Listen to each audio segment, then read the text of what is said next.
Black Museum. Here in the grim stone structure on the Thames, which houses Scotland Yard, is a warehouse of homicide. A warehouse where a parchment lampshade, an automobile tire, a canvas tarpaulin, an umbrella, all are touched by murder.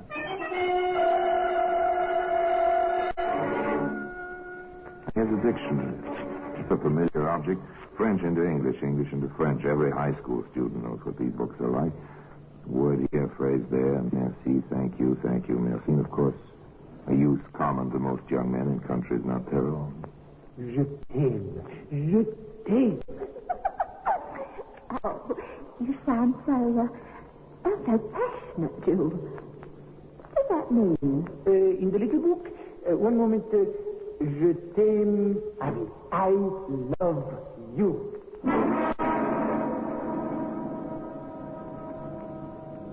Well, today the dictionary can be seen in the Black Museum.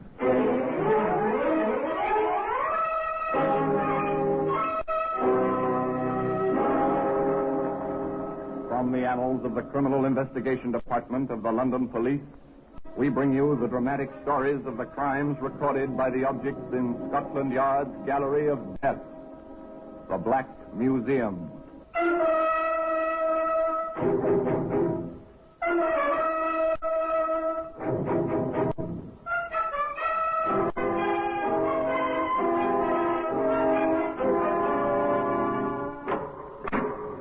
Here we are in the Black Museum. Scotland Yard's Museum of Murder. Not a very pleasant place, but it's interesting. And here lies death. The people who conceived this place must have wished to raise a memorial for death. And here, collected under one roof, are the mementos of the murder from over 100 years. These are darts, a feathered dart, made for pleasure, for laughter and friendly terror. This tiny metal tip was dipped in cyanide.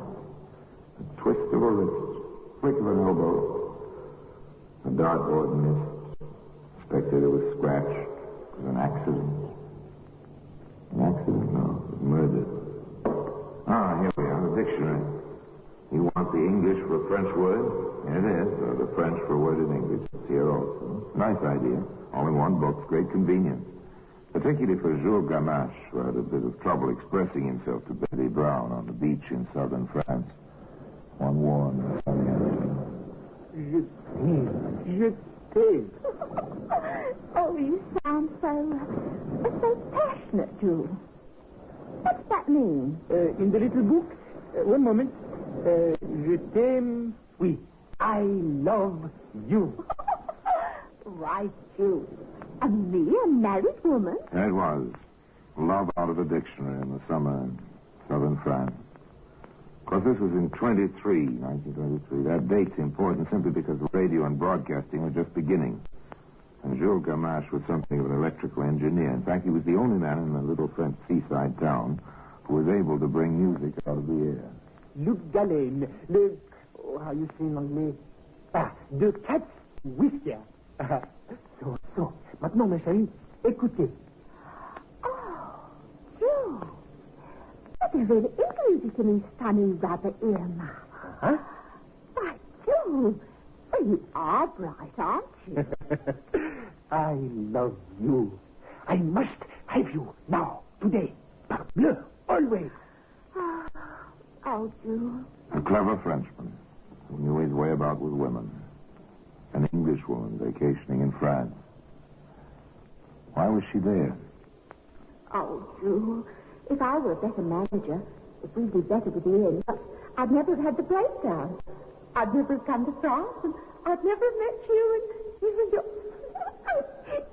wireless class. Oh, so that was it. But all such items come to an end someday. And summer comes to an end. At least that's the correct calculation. That's the way Betty calculated. Without thinking of her, Jules. Jules? Oui, ma chérie? I have to go home. Oui. Je viens. I come also. Oh, Jules, that's impossible. And there were the usual sighs and protestations, of course. It was just a brief interlude that he was a trifle saddened to let it go. After all, when a woman is crowding 40... She went home anyway to Sussex, to the Binnacle Inn, to security of sorts, and to her husband, Al. Business hasn't been too bad while you were away, Bessie. All the rooms were let this week, and the bar trade was fine. I dare say you did all right by the bar. The landlord's got to be social, girl. Otherwise his customers go somewhere else. There's a difference, Alf, between social and drunk. Here, now, none of that. I take a drop now and then, but I don't get drunk. Well, another customer. Business is picking up, and on the hotel side at that. Oh. How can I help you, sir? I have, how you say, one moment, please. I will find the word. Oui, I have come to stay. What do you know? Is the recommendation for your so select hotel.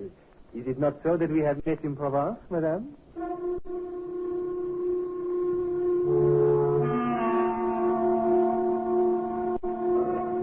The little Frenchman must have been mad. Mad with love.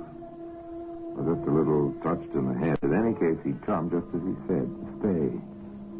As he explained it to Al Brown. I am, how you say, an inventor. I have much great ideas. Yes, sure, Gamma, sure. But do you make any money? To make money? Je ne comprends pas. Money, shillings, francs. Ah, oui, beaucoup d'argent. Oh, right now I wait from Canada. Much money. And what do you invent to get all this beaucoup money? The wireless. I am in the wireless, very much interested. Well, monsieur, if you can get music out of the air, maybe you can get some money out of the same place to pay what you owe us.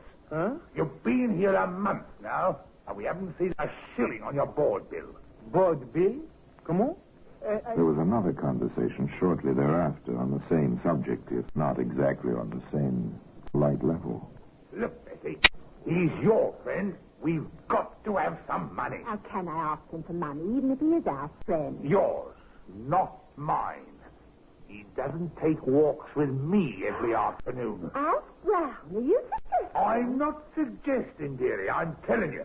Get some money out of him or out he goes. You're supposed to be the business head in this family. All right. Tend to business here. Well, you never talked to me like this before. It was the first time for everything, they say. For the first time, Al was in the driver's seat, and he knew it. So did Betty know it. On one of their afternoon walks, she said as much to Jules. Jules? Oui, ma chérie? I suspect. He will do nothing, jamais. He's after me Huh? to get money from you. What are you laughing at? I'm telling you that Alf will be real nasty. And he throws both out. And you without a penny. Well, it's not funny. He holds the whip hand. Don't you understand? Oui, one moment. Oh, Jules. Not that little book again. Oui, ça fait mon, le petit livre. Ici, I have it. Like an Englishman, so... one may steal his wife, but not owe to him money.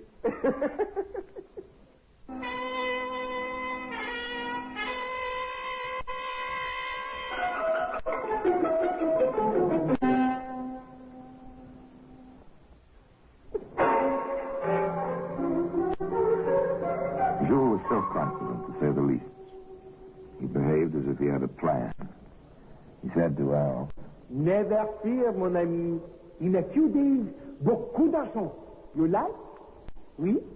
To Betty, he said, Je t'aime, ma chérie. Do not fear. All will be well. a quiet, dull New Year's morning. The routine of the inn continued, minus the overtired, oversleeping maid. After a while, the master came grumbling down the stairs. Bessie! Bessie, where are you? Me. I think Mr. Gamache is buried. Well, let him go to his room, then. Pardon, monsieur? Into my chambre you wish for me to go? Oui? Oh, no need for that. In there, Al. Oh, so long as he's awake, I don't care, one way or another. Where's my salt? You know I can't start a day without Miss Salt. I know, dear. They're where you'd expect them to be, on the mantelshelf, in their regular place. Oh, yes, I forgot. If I may disturb you, monsieur. Oh, but of course.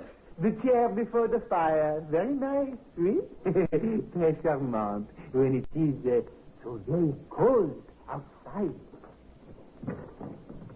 Oh, thanks. Bessie, that glass is here. Where's a tablespoon and some water? Oh, I'll get them for you. Just a moment, dear. Jules Gamache stood in the bay window and watched the little domestic scene. Occasionally he riffled through his ever-present dictionary as if for a word to describe the events he was watching. Such inconsequential little events. Betty came trotting back from the kitchen with a tablespoon and a pitcher of water. She put them on the table alongside the salt and glass. Al measured his own dosage, poured it into the glass. Then he poured in the water. Almost mockingly, he raised his glass as if in a toast. The Frenchman standing nearby. Then down the contents of the glass. Oh, those salts taste bitter this morning? Yeah, they are never sweet, no? Nothing sweet about them. Then why complain, dear? You had more to drink than usual last night, so the salts taste more bitter than usual. 1 hour later. Betty, get some help. Oh, it's the cramps. Oh, I can't stand it. It's awful. Oh, Jewel, get the doctor. Call the cook. Do something. I will try. My English, it is not good. No, but I will try. Oh, my feet, they itch. Oh, they're driving me crazy. The pain, and the itching. Oh. Shortly thereafter, Alfie Brown was quite dead.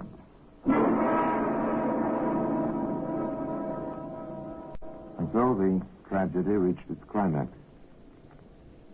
And playing its little part in that tragedy was a certain dictionary, which, as I told you, can be seen today in the Black Museum.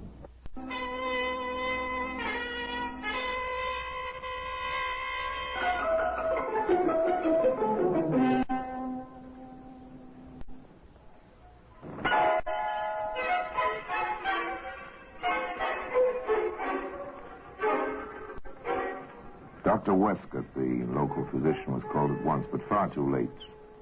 Alf Brown was past help. The doctor listened gravely to the story as Betty told it to him, while Jules stood by, the very picture of solicitude. Oh, he went so quick, Doctor. And in such agony. Cramps, groans, and he said the strangest thing. What was that, Mrs. Brown? Well, he cried out that his feet were itching.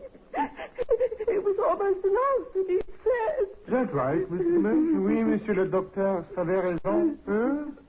Well, if you say so, it's an interesting symptom. Peculiar one, particular poison. Though how this household will come by it, I haven't the slightest idea. Poison?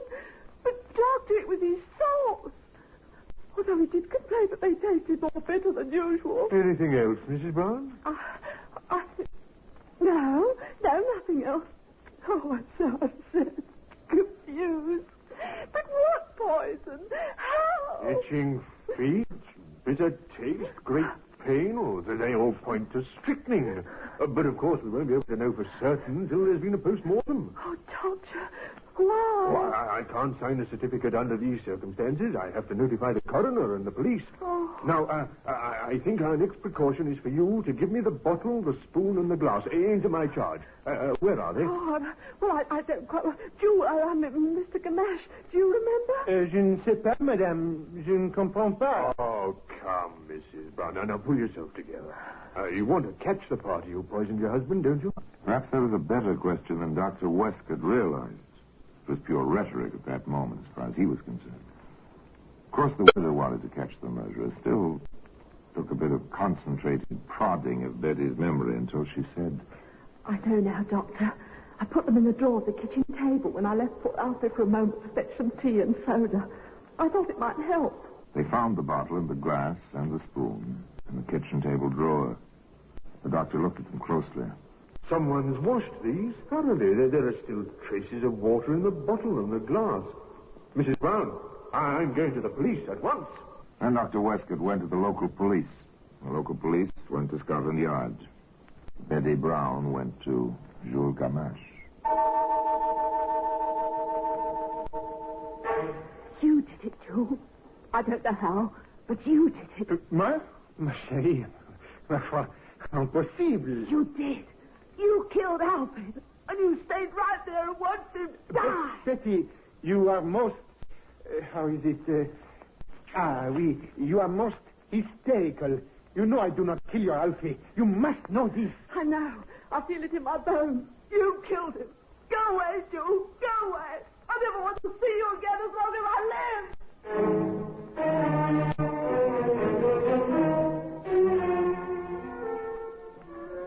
Sadly, as if overwhelmed by the unpredictability of women, Jules Gamache packed his things and left the Binnacle Inn. But he didn't go far. Just to the next village and the next inn, where he waited and watched.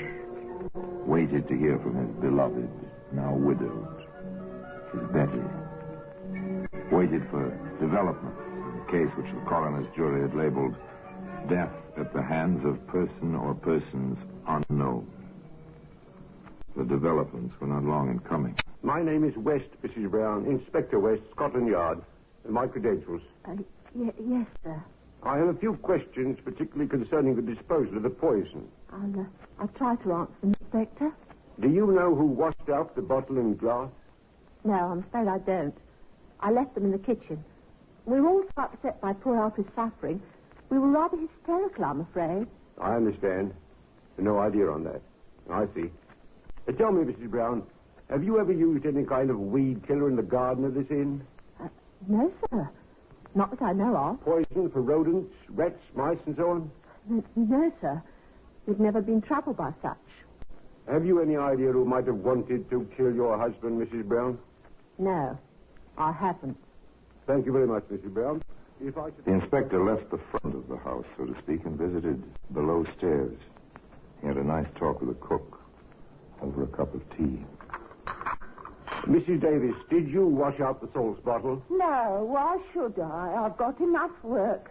And that was New Year's Day. The maid didn't come in. I had to clean up, too. Pity, not much of a New Year in this house. Did you notice the bottle at all? Well, I remember saying to Mrs. Brown that there wasn't much more than a tablespoon left in it. And perhaps she'd better order another bottle in case Mr. Brown was getting mad if he had none. Now, this is important, Mrs. Davis. Can you place anyone at all, in this kitchen between the time Mrs. Brown brought the bottle in here and the time Dr. Westcott took it away? No one but the Frenchman, sir. Mr. Gamache. I seem to remember, sir. I wouldn't want to get him in no trouble unless he deserved it. But he did come in here and jabber at me. And then he used his little book. Little book? He's got a dictionary. Looks up the French and finds the English. Right comical he is sometimes. I see. Then he looked in his dictionary. And he said bottle. He said something else. I didn't pay much attention. I just pointed at the kitchen drawer. Did he take the bottle out of the drawer? I wouldn't know, sir. For all I know, he just wanted to be sure it was in a safe place. I heard him open and close the drawer, that was all. Then he went out. Did he have a chance to put it back? Lots of chances. I was that busy running in and out. That's too bad. Oh, excellent tea, Mr. Davis. The inspector was never a man to accept loose ends. He ran all his leads to earth. This is the approach which brought him finally to where Jules Gamache was staying. Do you accuse me, Inspector? Merely asking routine questions, Mr. Gamache. Did you have any reason to dislike or resent Mr. Brown? None. No, but of course not. Have you ever had any strychnine in your possession? No, but pourquoi? Why should I? I can't say, sir. I can only try to fill in the blank spaces.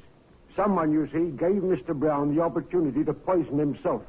That kind of gift is murder, Mr. Kamesh. Naturellement. I'm afraid I must ask you to remain in England, sir, until the case is closed. But for me, this will be a pleasure. I assure you, Inspector, I wish to see vengeance on this murderer. I loved Mr. Brown almost as a brother.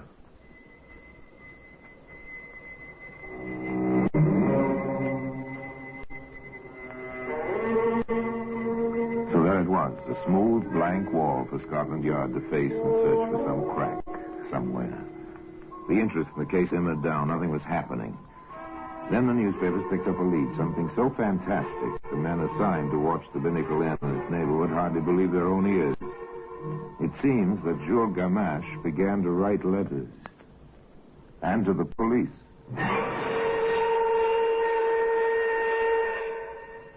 There is one suspect who has not been questioned. A man long subject to Alfred Brown's whims and temper. The pot washer at the inn, known to me only as Georges. I point the finger of suspicion.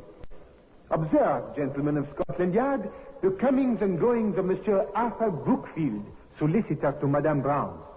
This man is in and out of her residence at all hours. Certainly not all of this can be on business. Was jealousy entering the picture now? The letters aroused a good deal of attention once they leaked to the newspapers, as such things have a way of doing. Jules Gamache was quite pleased when the reporters swarmed about him. The photographers took his picture many times, in many poses. This was fame, at last, for an impoverished inventor living on his wits.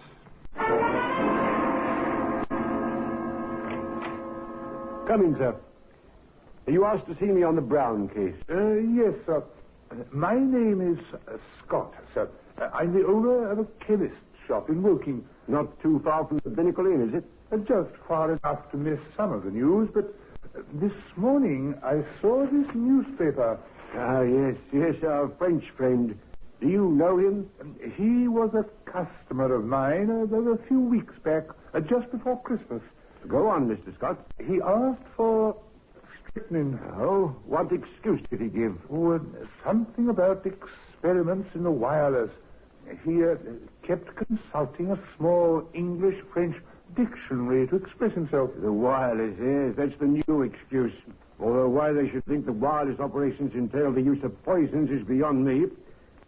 Did you sell him any? I did. I made him sign the poison book. The name he used was Hatch. Mr. Scott, do you think you can identify this man among a dozen others?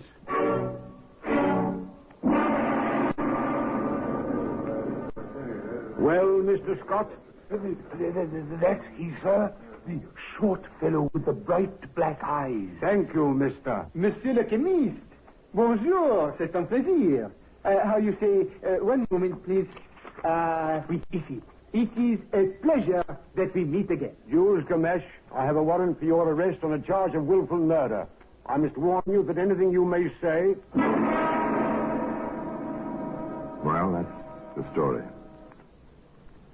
And today, the dictionary which played its part in that story can be found in its place in the Black Museum.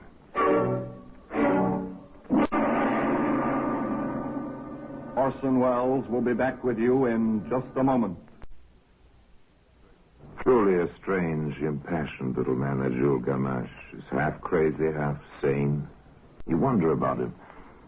And you know, to add to the dilemma of his personality, here's one last point. While Jules was awaiting execution, he wrote another letter to Inspector West, stating that shortly after the death of Al Brown, he, Jules, saw a woman.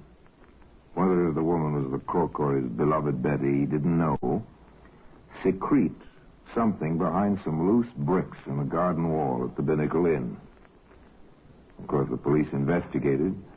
They found 2 small jugs, one with crystalline strychnine in it, and the other with a solution of the same poison.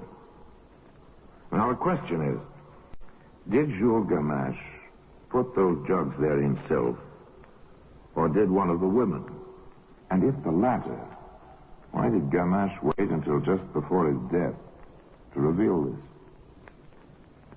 Was it some odd form of gallantry? Well, I guess no one will ever know. And now until next time, till we meet in the same place and I tell you another story about the Black Museum, I remain as always, obediently yours.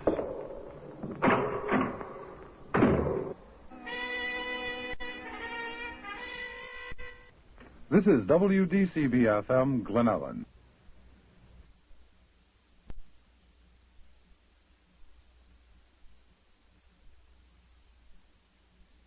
This is Orson Welles, speaking from London.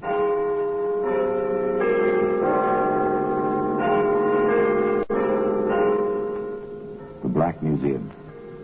Here in the grim stone structure on the Thames, which houses Scotland Yard, is a warehouse of homicides, where everyday object, a magazine, a cigarette lighter, a student's lamp, a paperweight, all are touched by murder.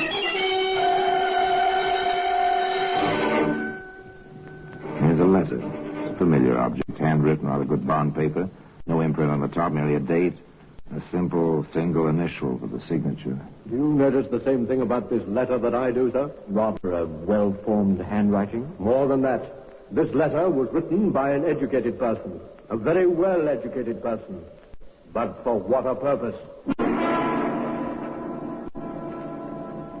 Well, today, that letter can be seen in the Black Museum.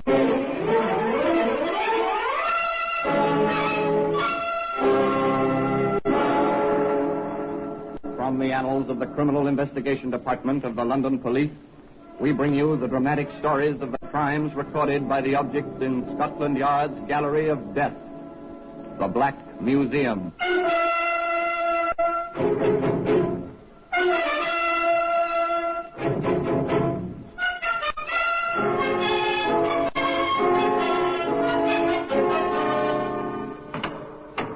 And here we are, the Black Museum. Scotland Yard's Museum of Murder. Yes, interred in this place are countless memories, represented by the objects on the shelves in these cabinets. Memories of terror, horror in the night, of the ultimate cruelty between man and man, the killing of one human being by another.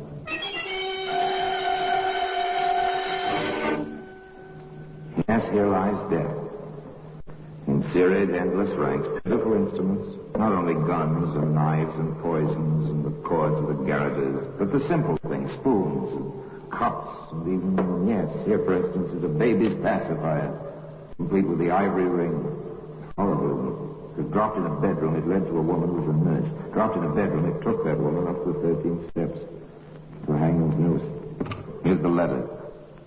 The letter I told you about. The letter of today's story. This one begins innocently enough in a bank. As a man steps to a teller's window. Will you cash this for me, please? Do it now, sir. I have an account here. You can check the signature. Yes, sir. That'll take just a moment. So normal, so much in the ordinary course of daily business. The cashier goes to the files, compares the signature on the check with that on file, returns to his wicket. Everything seems to be in order, sir. How do you wish the money? 2 5s, the rest in £1 notes. Very well. There you are, sir. Is your account? The customer counts the bills, nods that they come to the proper amount, and walks away out of the bank. A week or so later, in the office of the manager of that bank. Of course, we understand how you feel, Mr. Holt. The cashier in question will be here in just a moment. One would expect a bank to protect a depositor with more care.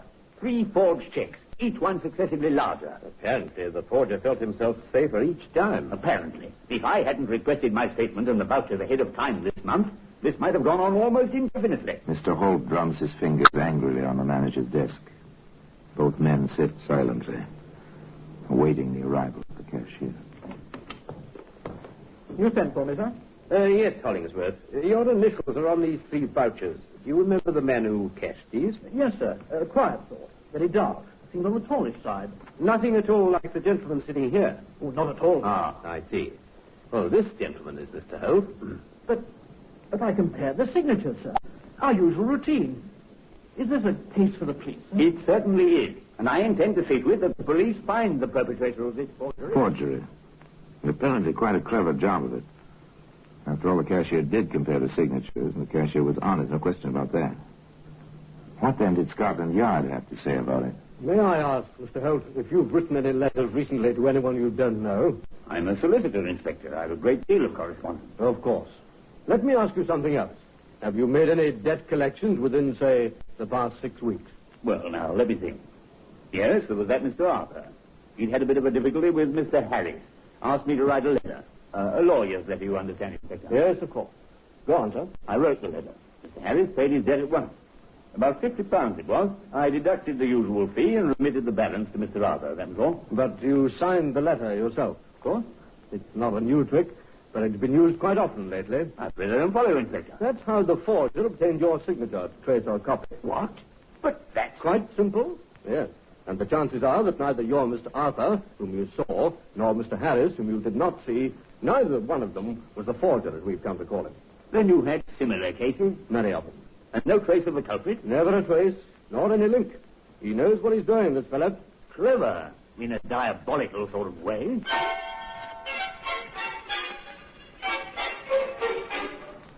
Clever, in a diabolical sort of way. Well, you can fight this sort of cleverness with only two weapons. Patience and vigilance. Sergeant Burke here at the yard was both patient and vigilant. Stationed in a bank as one of the searchers for the forger. The sergeant heard... Will you cash this, please? The name is Forsyth.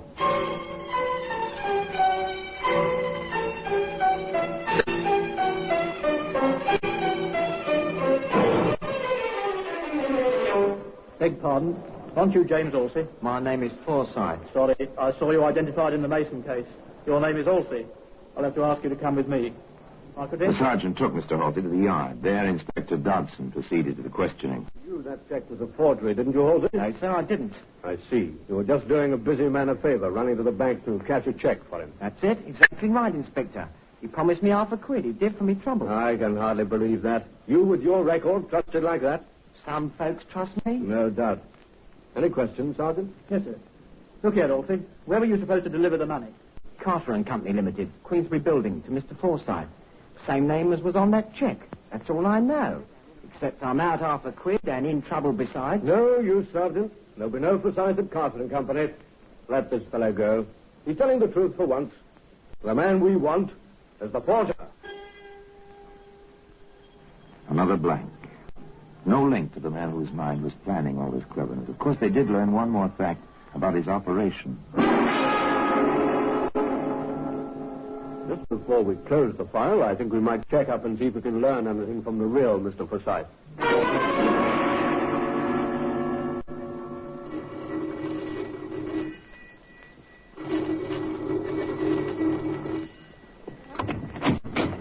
Yes? Oh, I'm a police officer. My credentials, ma'am. Oh, I expect you want to see my husband. Well, if you please, ma'am, we're making a few inquiries. Yes, come in. Thank you. We've had nothing but visits from the police ever since this forgery business. As if it wasn't bad enough already with the burglary last month and all that. What was that? A burglary, did you say, ma'am? That's right. There's a policeman for you there. Oh, good evening. What can I do to help you? Oh, I think your wife has already supplied the answer to the question I was going to ask you, Mr. Forsyth. I understand you had a burglary last month. That's right, but there was nothing much stolen, just a few trinkets, nothing valuable. Oh, anything else? Why, yes. Don't you remember, dear? They took your checkbook. Oh, yes. Rather silly things, too. No, sir. Not so silly as you'd think. Oh, here are the particulars, sir. Thank you. Have you compared them with the information we have already on the forgery case? Yes, sir. The check that Halsey tried to cash came from the stolen book. Who was this forger? This mind which covered all trails to itself? Somewhere, somehow, the correct thread which would lead to the center of his web must be picked up somewhere.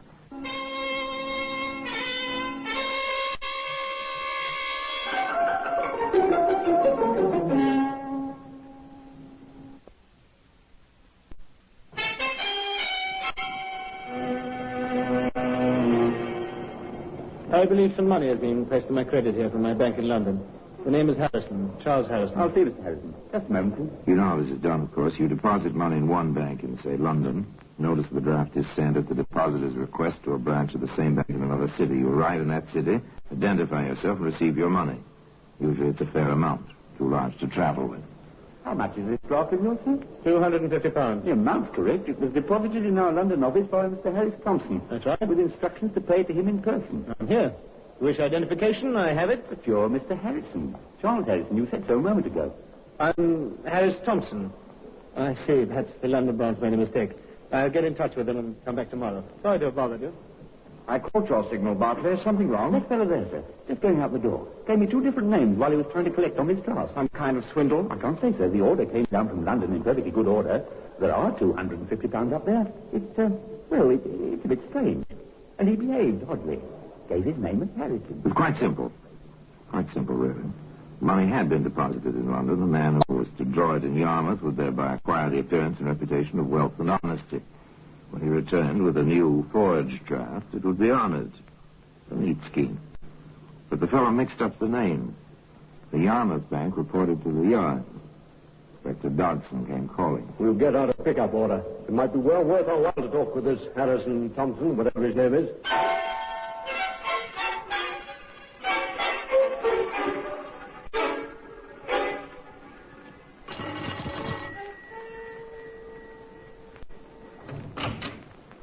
Yes? Does Mr. Harris Thompson live here? What name? Harris Thompson. No, doesn't live here. Oh, that's a pity. I had something for him. Oh, what was that? Something important. Could you leave it? Well, no, I've got to give it to him in person. Confidential, you see. Oh. Well, wait a minute.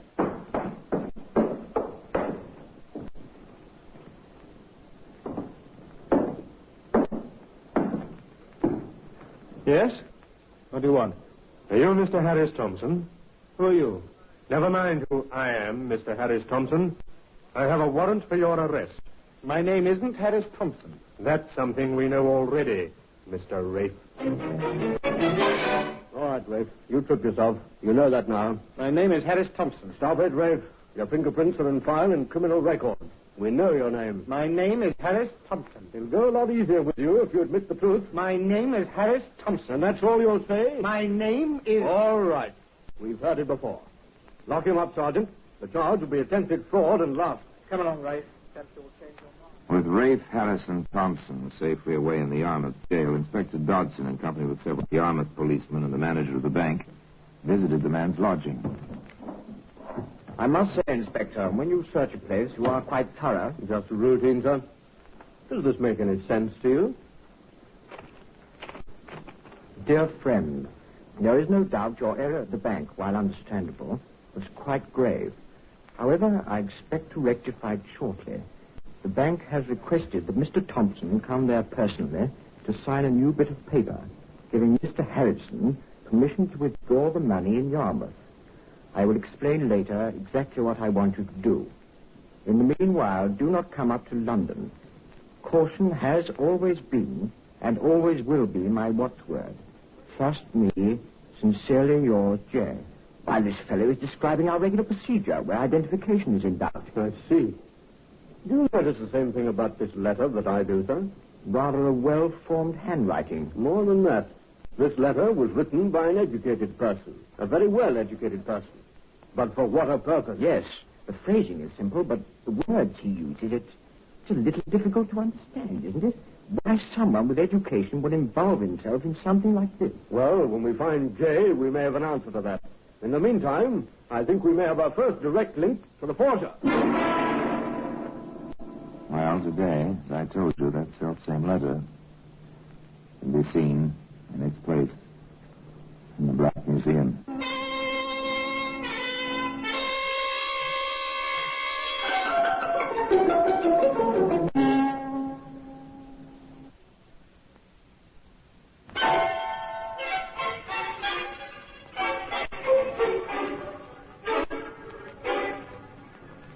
The words in the letter, signed simply J, told nothing new. The manner and style of its writing told many things.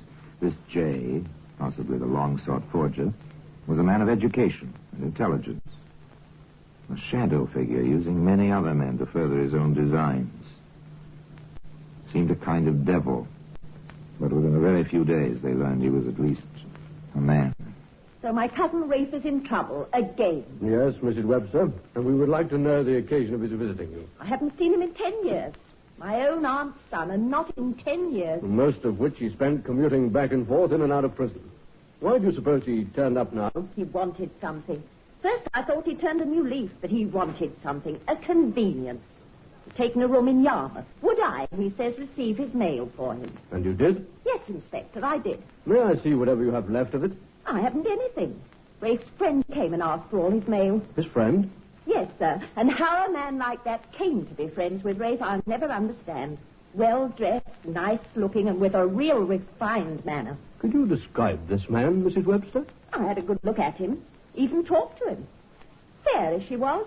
Brown hair, nice blue eyes. About, well, my husband's size, and he's 5'8".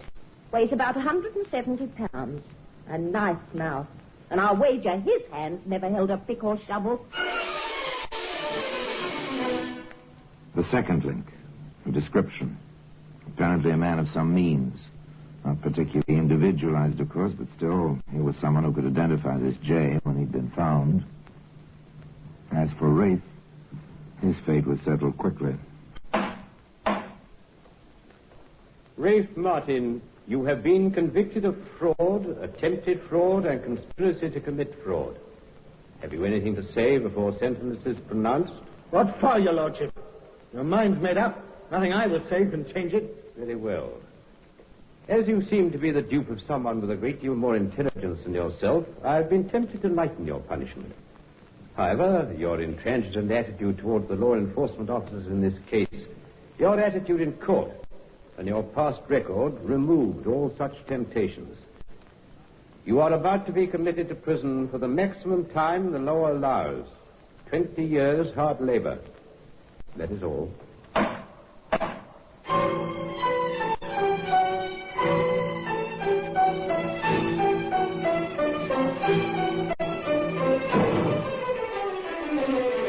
An underling, a dupe, went to prison.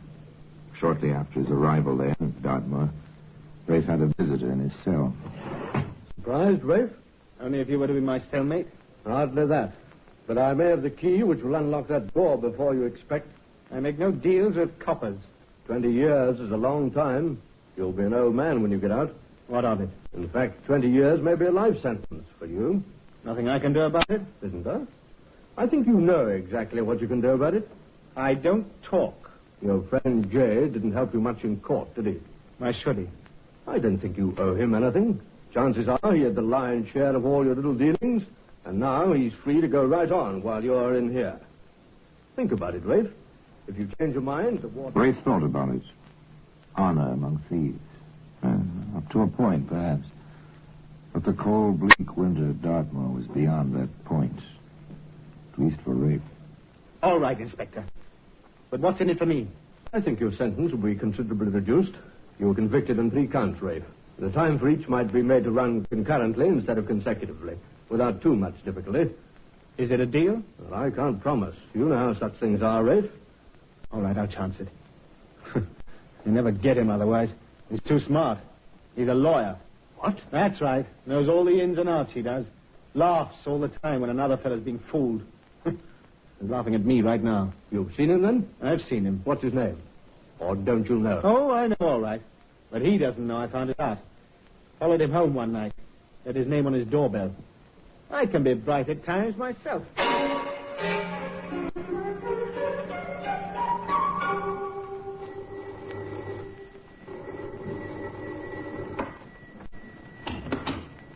Yes? Mrs. Seaforth? Mrs. Joseph Seaforth? I'm Mrs. Seaforth. Is your husband at home? I'm sorry, no. Would you care to leave your name? We're from Scotland Yard, madam. We have a warrant for your husband's arrest. Arrest? Joe, what can you've done? That's a long story, ma'am. It's taken us quite some time to track him this far. When do you expect him back? That's it, sir. I don't know. He went out of town on business a week ago. I haven't heard from him since. He's never done anything like this before, never. Gone. Joseph Seaforth, the forger, disappeared. But there are certain rules of thumb the police follow in situations like this. They know what happens when the wanted notices appear in the post offices all over the country. Now, remember, I want every lead that comes in followed through. We're dealing with a very tricky customer, and every piece of information, however small, may be helpful. Yes, I knew him all right. He used to come into the bar for a drink often enough. He was a real gentleman. Distinguished looking. Oh, have you seen him recently? No, haven't seen him for months. That's his face, all right. Recognize it anywhere. Took a room at our house for a couple of months. Not that we saw much of him. Oh, when did he leave? About 6 months ago. And you haven't seen him since? No. I know so far, William, I'm confident that somewhere, sometime, somebody who's seen that wanted notice is going to meet up with Seaforth again. Hello there, Mr. Seaforth. But my name's not Seaforth. It's Saunders. It's Seaforth, all right. And mine's Halsey. Jack Halsey. One of the fellas you pretty near got into trouble, like you got Rafe Martin into trouble. I'll appreciate it if Don't waste your breath. Your picture's up, see? And a right good likeness it is, too. Oh. All right. I am Joseph Seaforth. And now that you know, how do you like to make some money with me? Money? How? I have a check. It's a good one. Will you cash it for me? What kind of knock do you think I am? Once burnt, twice shy. That's me every time. We've reason to believe, Halsey, that you've seen Seaforth. What if I have, Inspector? We want to know where. Why should I tell you? I would if I were you. We have enough in you to make you rather uncomfortable for a fair amount of time. All right, I saw him in a pub in Whitechapel. He hangs about down there a lot, I hear. Pass the word, Sergeant. We know Seaforth's in Whitechapel somewhere. Circulate his description to all stations. And, Sergeant. Yes, sir? Put the pigeons onto it, Sergeant. They'll know a lot more about him a lot faster than we will.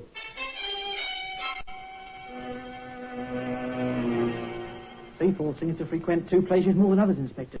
The Dancing Bear and the Monument. Well, he's getting a trifle careless, isn't he? With all his cleverness, he ought to have known better than that. The search had narrowed now. 2 pubs in Whitechapel. The inspector and Sergeant Berkey dropped in at the Dancing Bear for a quiet pint. Do this again, will you, landlord? Very well, sir. We seem to be drawing a blank here, Inspector. So far, yes. We'll wait a bit. There you are. There you are. Thank you, sir. By the way, we happen to be waiting for a fella. Perhaps you know him. Name is Seaforth. Never heard of him. We don't ask names in here. One man's money is as good as another, as long as you don't cause trouble. That's the only way to stay in business. The inspector and the sergeant finished their ale.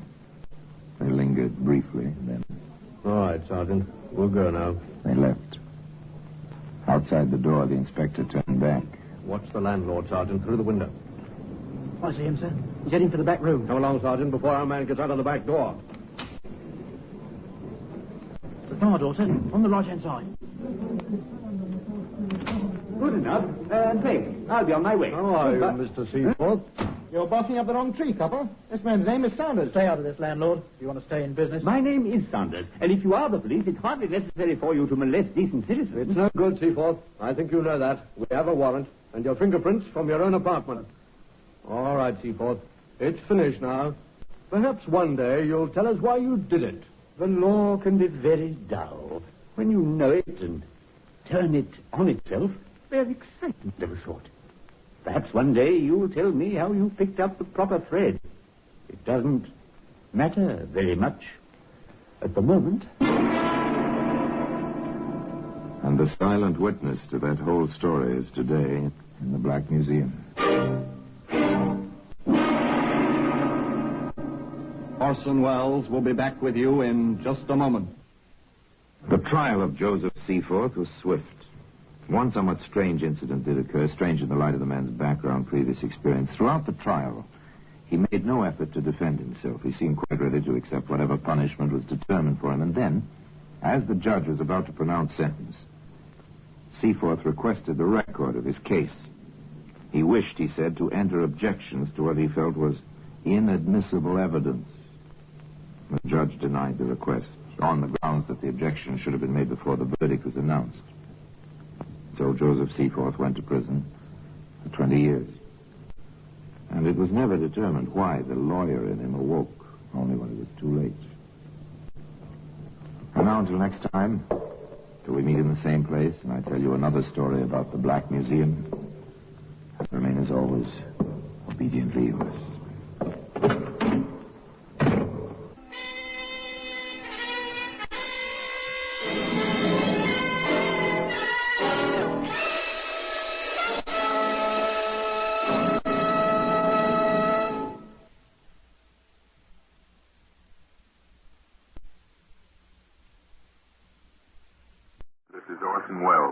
Speaking from London.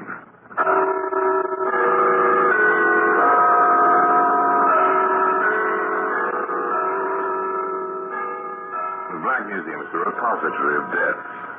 Yes, here in the grim stone structure on the Thames, which houses Scotland Yard, is a warehouse of homicide, where everyday objects, a glass ashtray, a porcelain vase, an electric fan, all are touched by murder.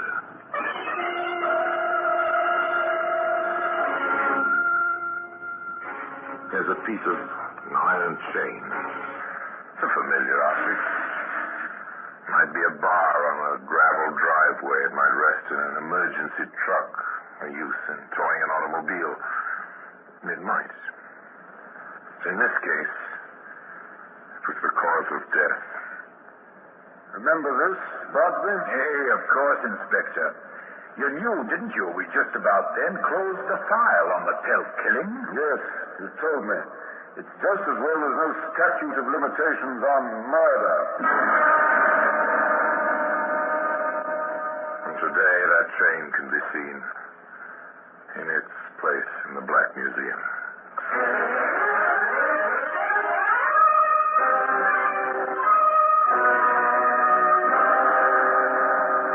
From the annals of the Criminal Investigation Department of the London Police, we bring you the dramatic stories of the crimes recorded by the objects in Scotland Yard's Gallery of Death, the Black Museum.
Inspector Hall, Scotland Yard. I'm sorry to ask you to repeat that statement, Miss Tomlinson. You'll understand that I find it rather hard to believe. You feel the same way, don't you, Sergeant? Oh, I do, sir. No doubt about it, I do. Well, I rather expected you would, Inspector. In modern times, I do. And you've no explanation for these, phenomena? If I had, I wouldn't be here, Inspector. You must believe me. There is a ghost, and I'm frightened. You don't mean, Miss Tomlinson, there are noises in the night, and they frighten you. Noises? And the voice. My father's voice. He wants me out of the house. Well, why should he want me out when he left it to me? When we were so happy there together. Just you and your father? Mother died when I was very little. I hardly knew her. Now there's only myself. In the house? Haunted? I see. Does this ghost, by any chance, rattle chains? Yes. Oh, it's a horrible sound. Apparently the good inspector had his own ideas about this ghost. In fact, after Joan Tomlinson left his office. Interested, Preston? In ghosts? Little, sir? In good-looking heiresses, Sergeant. Oh, that's no, sir. But it might be possible that someone else is, or in her property. Perhaps. Well, Look into it, Preston. If we don't, the odds are the young lady will be back until we do. Let me have a report in the morning. The morning was 8 hours away. Sergeant Preston walked up the quiet street in the London suburb where each house stood alone in its own plot of ground. Even in the inadequate light from the street lamps, the sergeant could see something of well-kept lawns. He turned into the concrete driveway, skirted 2 garages and attendant back gardens, finding his way to a screened back porch where a light showed briefly. You came, Sergeant. Thank you for the light. My torch. I didn't want you to try the wrong house. This way. I thought we'd wait in the upstairs sitting room. Whatever you think best, miss. It's your ghost. Yes, isn't it? The stairs are this way. The sergeant felt, rather than saw, in the darkness, that it was a large house. Seemed to be several rooms on the ground floor, and upstairs they passed 3 closed doors before they entered the sitting room, which apparently extended the full width of the building. That's a comfortable chair. It was Father's. Thank you, miss. A drink? No, thank you. I'll smoke if I may. Yes, of course.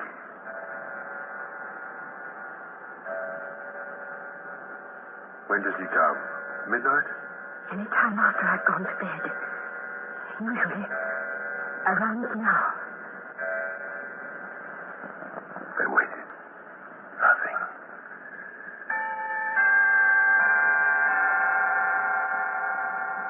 Think of the night, miss?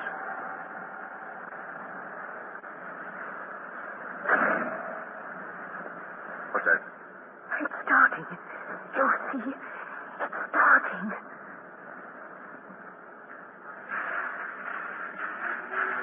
Inspector, I'll never believe that. Do you hear it, Sergeant? No. How can I help it, miss? Tony, can you hear me? It's just us.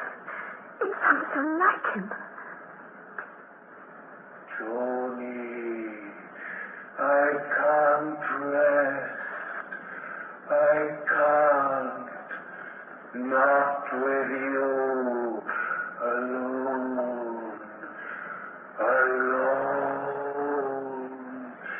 In the house. Oh. It's human. It's got to be. Does it, Sergeant, really? Does it have to be human? Ever been to a seance, Sergeant? Have you ever heard of the researches of Conan Doyle and dozens of others? Now do you believe me, Sergeant? There's something, miss. Well, who could sound like my father? Who? Who would call me Joni? Oh, all right. I might as well have some lights now. He will... It won't come back until tomorrow night. I see. Only once a night. Yes. But don't you want to search the house or anything? Well, Sergeant, don't you? If this thing is human, there ought to be some trace, Sergeant. Oughtn't there?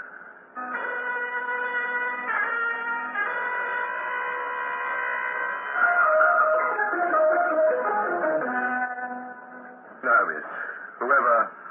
Whatever it is, will be gone now. Maybe tomorrow night. Well, you will report this to the inspector. Please. Yes, of course. Shouldn't you go to a hotel for a while, miss, till this is cleared up? Oh, I thought of that a week ago, Sergeant.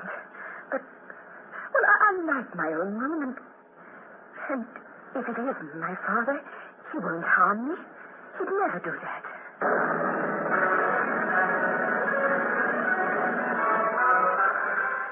You're very certain of that, aren't you, young lady? Aren't you a bit confused? If you believe that, why worry? Why go to the police, to the yard? Why be frightened of a fatherly ghost? Well, the sergeant asks that. I know, but I wanted someone else to hear him. I was scared. Maybe I was imagining things. I'll be all right, Sergeant. I expect I'm safe in my own house. And so you send the sergeant on his way, the sergeant who ought to have searched the house. You take him down the back stairs and out the back door, Joan. You go upstairs, alone, to your own room, and start to undress. Talk to yourself, give yourself courage. Stop it, Joan Tomlinson. Stop it here. There's nothing to be afraid of. You're not going crazy. You... What's that? What? The light. Oh, no.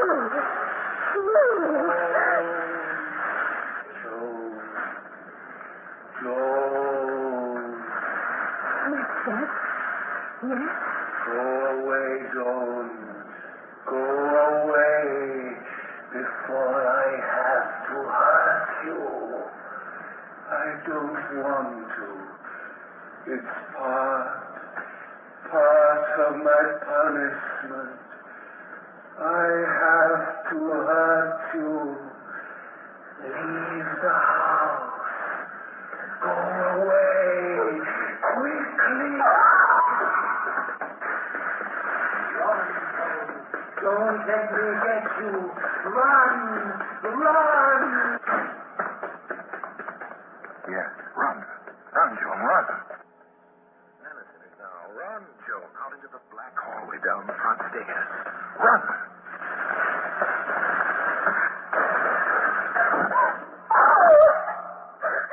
Help! Somebody help me!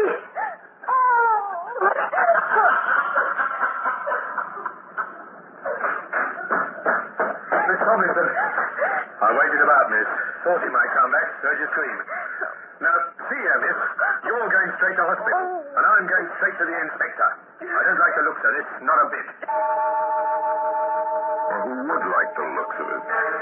Particularly if you didn't believe in ghosts, and of course Inspector Hall didn't believe in ghosts. Standing beside Joan in her room at the hospital, he was quite explicit. It's a mighty corporeal ghost, Miss. How do you know, Inspector? Your twisted ankle. That was no accident. A stair tread was thrown through. I understand ghosts have difficulty with cross-cut falls. Miss Tomlinson, do you have any next of kin? That is, anyone who might benefit if anything happened to you? Only some second cousins. I haven't seen them in years. They live in London? Oh, I know. There was Larry Telk. He was in Manchester. I had a note after Father died. And Jenny Hennessy, he lives in Norwich. Yes, I think. And yes, of course. Ruth Carstairs. Father spoke of her. She's a school teacher. The oldest. A school in Bristol. But that's impossible, Inspector. None of them... None of them would want you out of the way. No, of course not. I see. Then, how do you account for this, Miss Tomlinson, Sergeant? Yes, sir. Here it is. Where is it? In the cellar of your house, under some umbrella bags, right near the furnace, Miss Tomlinson. The furnace with its tin ducts to the registers in the room above. Many a youngster used these echoing ducts to imitate a ghost, or to overhear what was going on in another room. As I said before, Miss Tomlinson, this is a mighty corporeal ghost. He saw through stairs. He uses hot air ducts to amplify his voice, and he carries his own sound effects. I don't like this any more than Sergeant Preston does, miss. I don't like it at all. And today, that same chain can be seen in the Black Museum.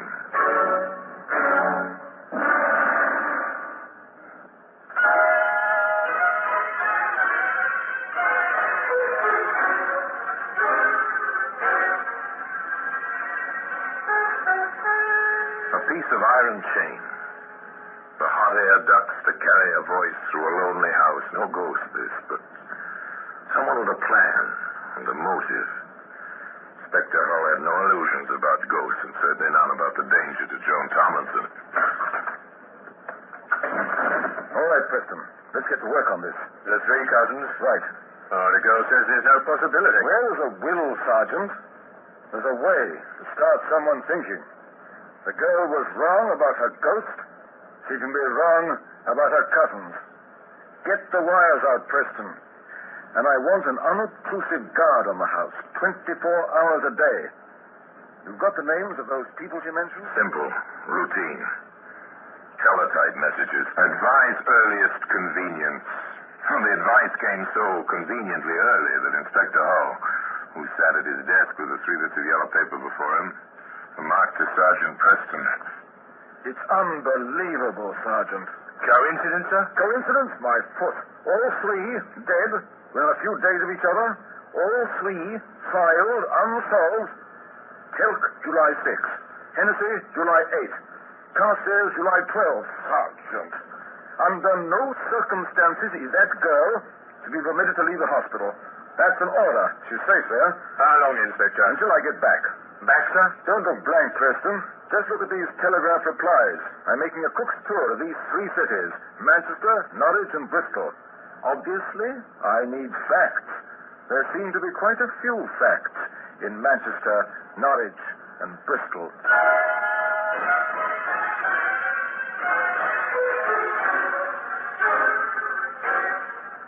England isn't so very large, you see, and the trains are fast. In Manchester... I understand, Bardsby, that the Telk case was in your hands. Aye, that's correct, sir. Well, how far did you get? No motive, nothing. Just this man Telk walking home alone on a July night, toward 11. A dark street. A carving knife in his back. That's all. A night train to Norwich. Another police headquarters, another detective. Anxious to cooperate. Here it is, Inspector. All we have on the Hennessy case. Tell me about it, Wilson. Hit and run driver. I checked the scene myself. Hennessy was hit on the sidewalk. Looked as if some drunk had driven right up on the walk and crushed the man against the building wall. And so a pattern emerges. 2 men die, quite unexpectedly, but in this case, no clues, no indication that there was purpose or motive, except that a 3rd man died quite naturally in London, and his daughter was the victim of deliberate fright, and all those involved were related to each other. As a pattern emerges. It's continued in Bristol. All right, Appleby. What have you on the Carstairs woman? A school teacher. I believe she was... Yes, retired, quiet, the usual, until she took some headache remedy the night of July the 12th. Unfortunately for her, someone had put strychnine in the bottle. I know that kind of death. Nasty. Anything else? Some prints on the bottle, not hers. She smudged them with her own when she took the bottle out of the medicine cabinet. Her landlady said she had a visitor the day before, but she usually did. Former students, all that sort of thing. Mind if I go over and see that landlady? No, not at all. The name is Ross. Help yourself.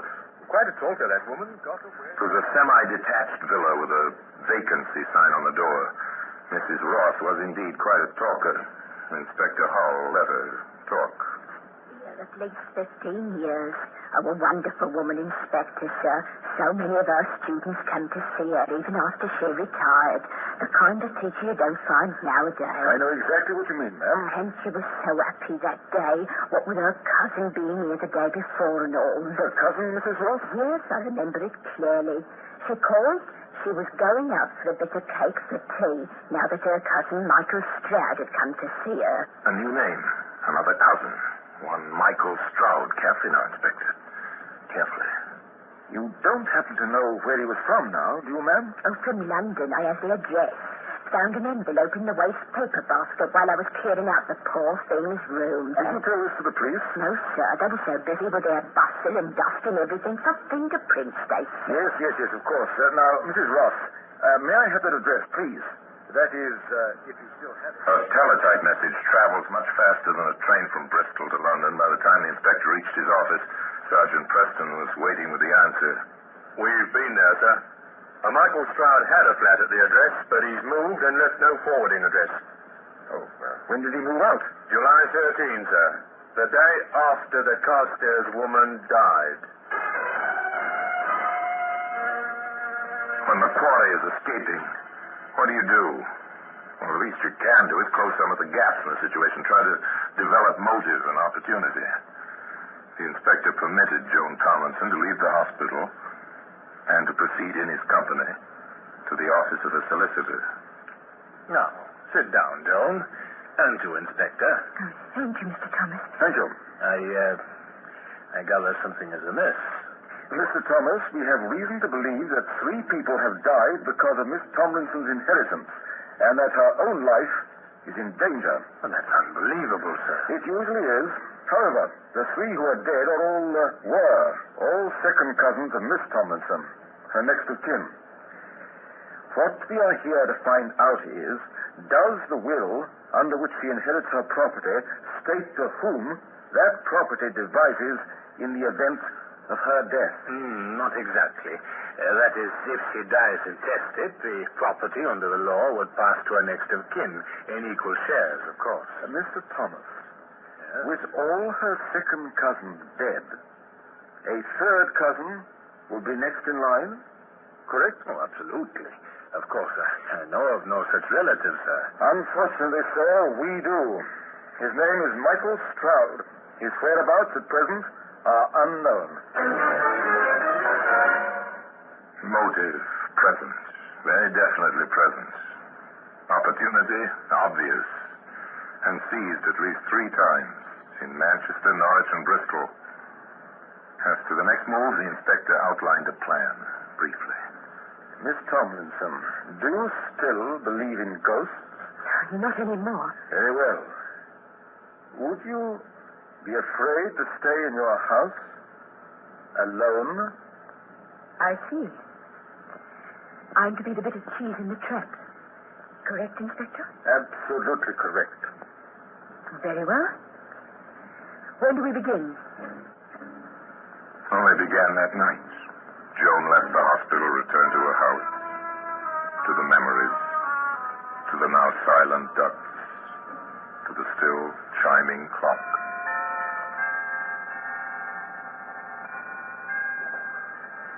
The first night was uneventful. Others followed. Bit by bit, Joan slipped back into her normal everyday routine, a girl in her home with a servant during the day, alone at night. The ghost. The 3 deaths in 3 cities, the inspector began to take on aspects of a dream. Reality was coming home after an evening in the city, going upstairs, listening to the little clock. Preparing for sleep, indulging a little habit of talking to herself. There's nothing to worry about. Really nothing. He's gone away. Out of the country, maybe. Oh, forget Michael Stroud, Johnny. Forget the whole thing. What's that? How are you, Joan? Feeling well? And safe? Get out. Whoever you are. That won't work, Johnny. You know I'm your cousin, Michael. Come to call. I never saw you before. In my life? I know, dear. And now that you have seen me, what else is there to live for? You couldn't get away with it. Oh, yes, I could. I can. I will. You'll be a lovely suicide, dear. Carbon monoxide from the register from the furnace. Or maybe they'll call it accidental death. Inspector Hollis find you. Oh? He went away. I doubt it. He wasn't around to seize me tonight, was he? And I'm very good at hiding. More than ever tie me to Cousin Larry or Cousin Jerry or Cousin... They have. Got a fingerprint. Ah, there now. That's their worry, not mine. Now sit down. In that chair. I will. Sit down. I have it planned perfectly, Joan. You'll sit down, I'll tie you in that chair, shut the windows, the door, turn on the heat. You'll be gagged, too. I forgot to mention that. You'll die. No. I'll come back, put you on the bed. No! You can't make me! I said sit down and shut up! Take him in charge, Sergeant. We have enough. Pass. We're so in the bait, Sergeant. Look out! Yes, sir.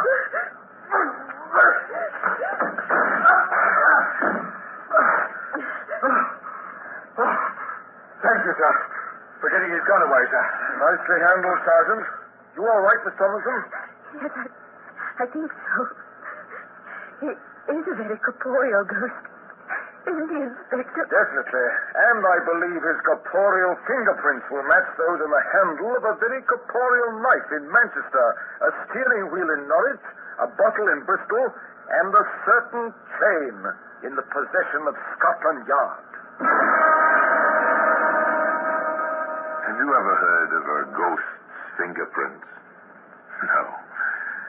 Neither have I. But that chain isn't ghostly. You can see it today in the Black Museum.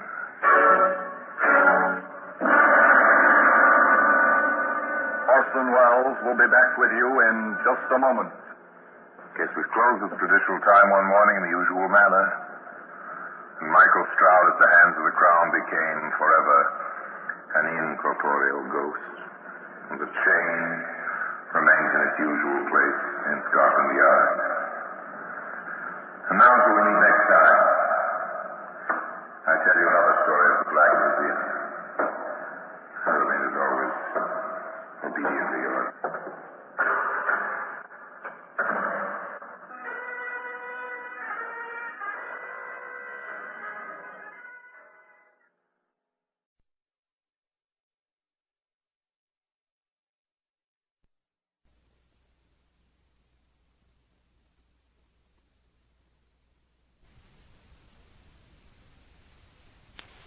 This is Orson Welles, speaking from London.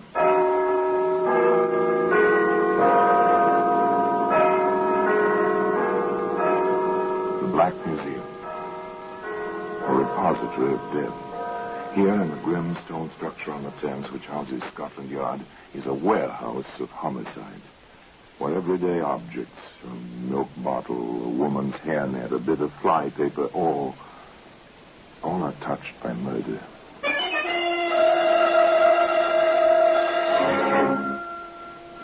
Here's a doctor's prescription.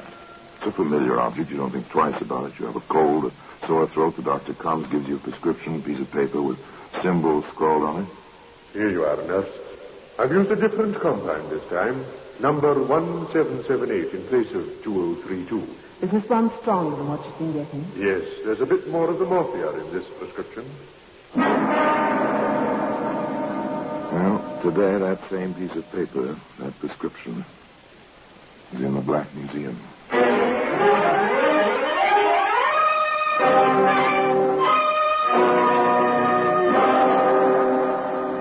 From the annals of the Criminal Investigation Department of the London Police, we bring you the dramatic stories of the crimes recorded by the objects in Scotland Yard's Gallery of Death, the Black Museum. In just a moment, you will hear The Black Museum, starring Orson Welles.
Now, The Black Museum, starring Orson Welles.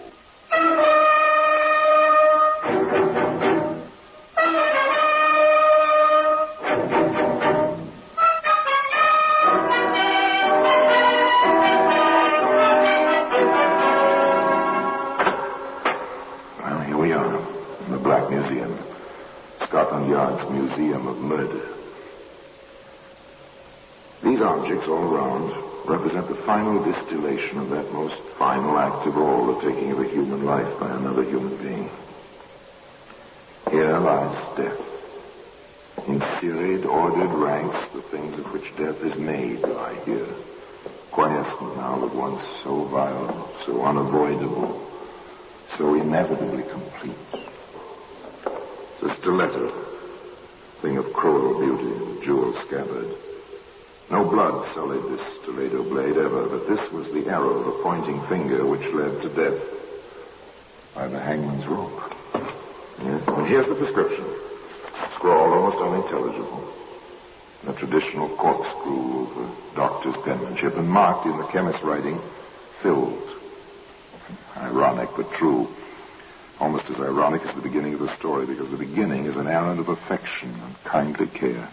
You see, John Begley was a nephew and cousin who did his best for his family.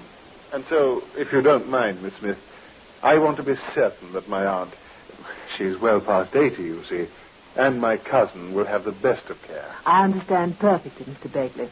I've been taking care of patients in my house now for almost 5 years.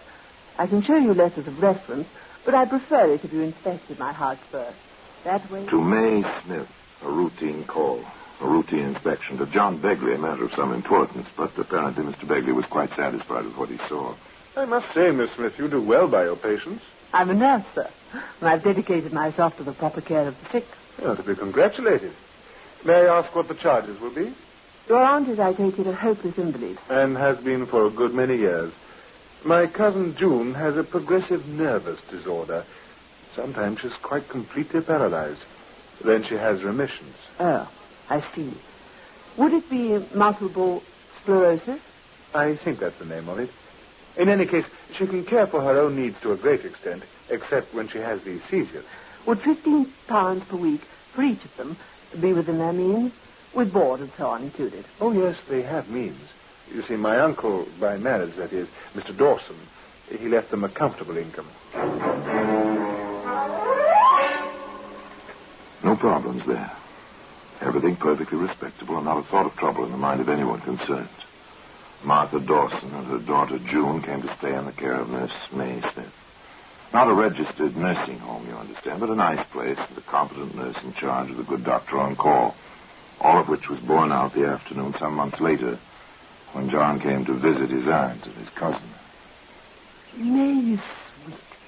So considerate. Oh, it's May already, is it? Oh, why not, John? She's as good to me as June would be if she were able.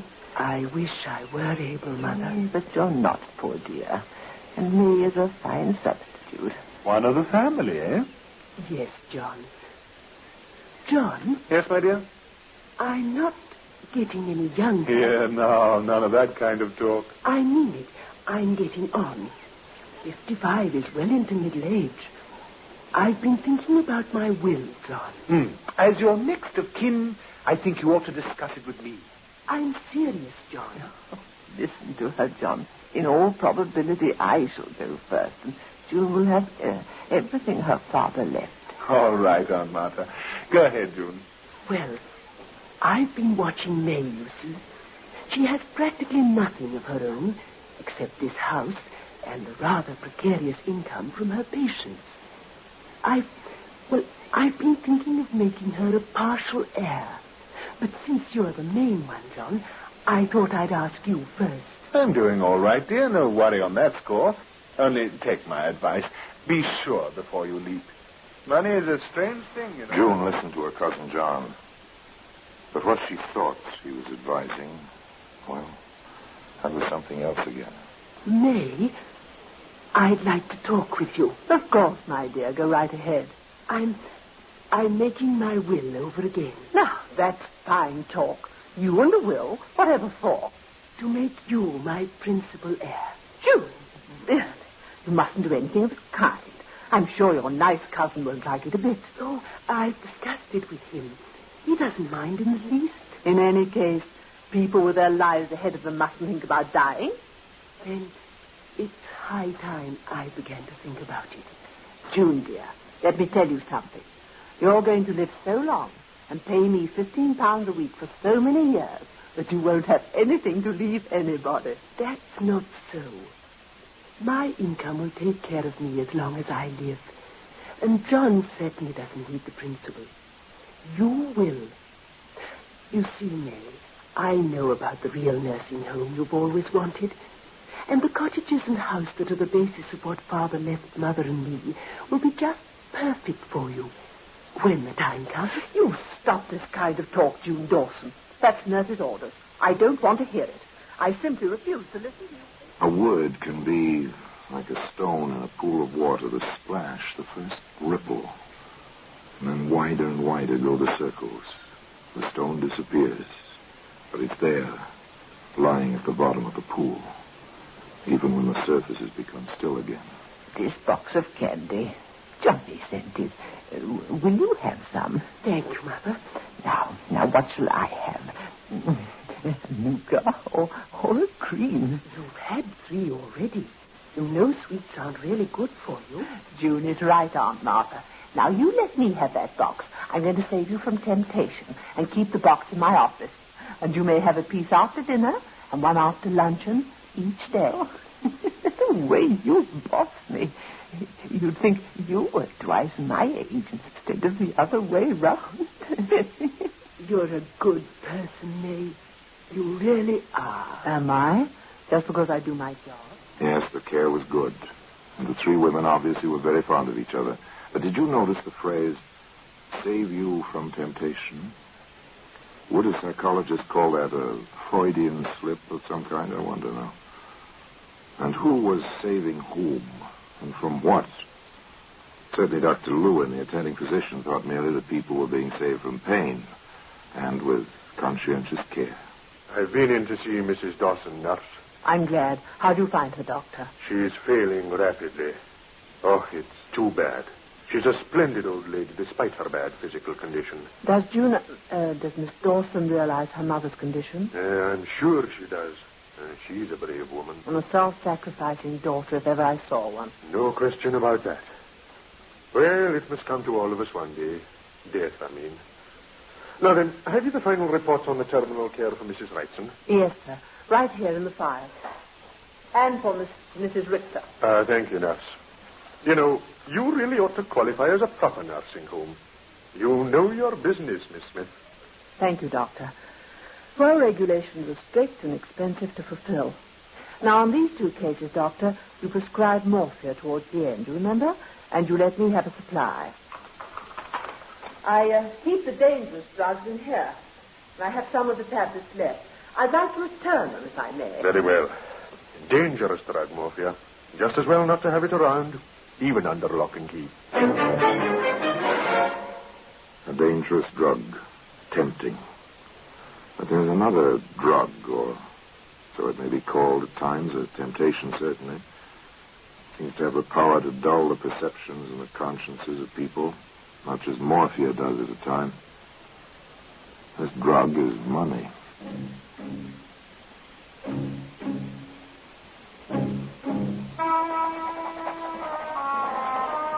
There it is.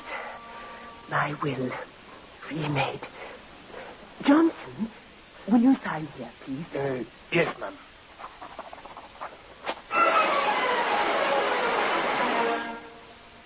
The papers were signed, put away. A will, an inheritance, a gesture from a grateful woman to a friend in need. That was all.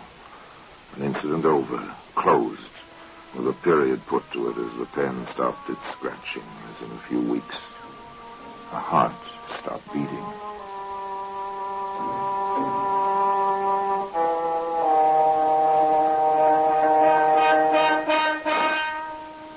At least she died without pain. In her sleep, Doctor. Around midnight. How's Miss Dawson taking it? Quite well. Would you like to see her? Perhaps I'd better. A sedative may be indicated. She's in her room. This way. Can I expect any reaction in June's own trouble? A disease of the nervous system like hers? There may be some trouble now, even when she's taking this blow so well. I know. Here we are, sir.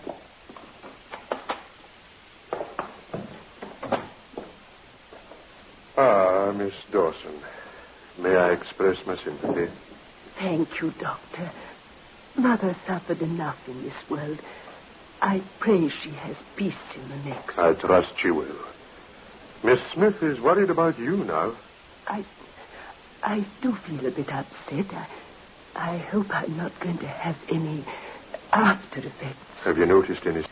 Feel so heavy. That's usually a sign. Uh-huh.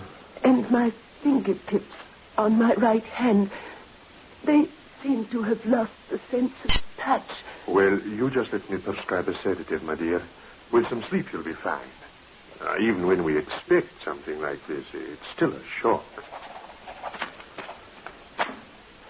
There we are, nurse. Thank you, Doctor. Now you lie down, June.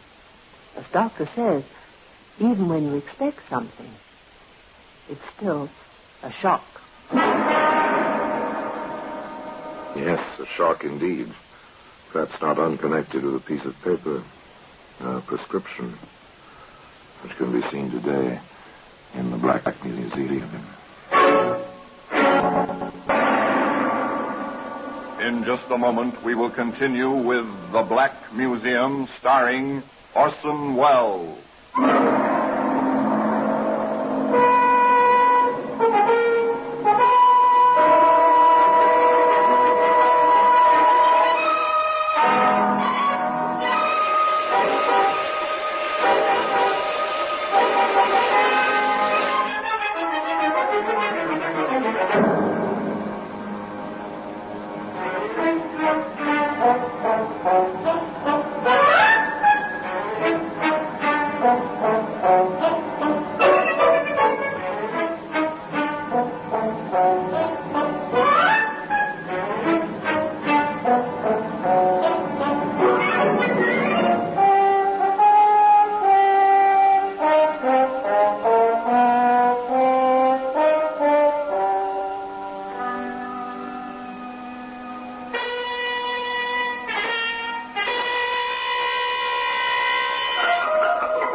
And now we continue with The Black Museum, starring Orson Welles.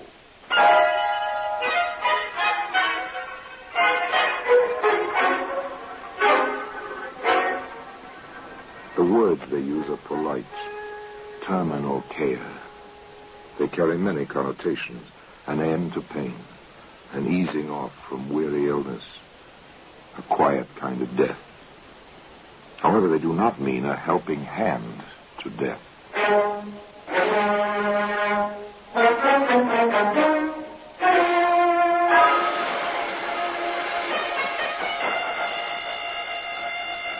Doctor, poor Miss Dawson doesn't seem to be getting much relief from the sedative you gave her. I'm afraid the funeral and all the details have been too much for her. I've been expecting that. She's worse, then. Yes. Her right side is paralyzed.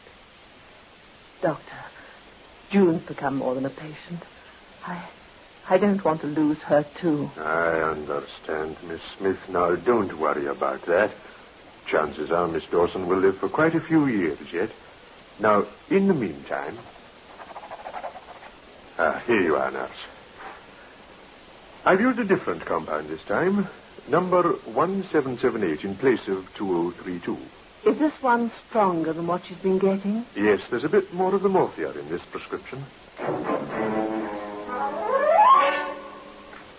Yes, let us ease the pain and relieve the suffering. This is a great career to comfort and aid the sick. One does many things to help a sufferer.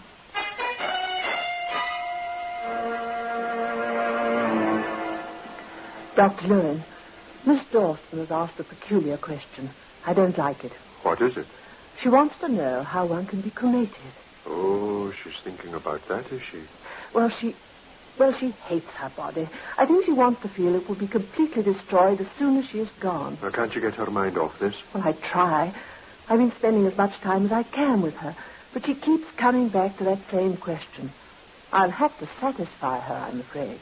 Well, you tell her she can put the direction in her will if she has one, or she can leave a letter properly witnessed ordering disposal by cremation. Then, when she dies, whoever is left behind applies to the Registrar of Deaths for permission. The rest will be taken care of by a licensed mortician. Ugh. What thoughts on such a pleasant day? She seems so terribly depressed. What can I do, Doctor? Just do your best to keep her mind at ease. June Dawson, depressed, half paralyzed, and facing several years of a kind of half-life. Not pleasant. No, definitely. Cousin John Begley was very upset about it. I don't like it, Miss Smith. June shows no improvement at all. I'm upset by it as much as anyone. Yes, I suppose you are. What do you mean by that, Mr. Begley, if I may ask? If she dies, no more £15 per week for you. I resent that, Mr. Begley. Yes, I suppose you should. Particularly since my cousin made that new will. Do you know its contents? She hasn't disclosed them to me, but I can guess. Do you know them? I can't say I do. Wise of my cousin to keep her will a secret, particularly since her estate will be worth at least £4,000, if not more. A large amount of money and a small lie. Interesting combination. Of course, one can hardly blame this. It's not Cousin John's business what's in that will if June doesn't care to tell him. In any case, other events impend which will have a bearing on the matter.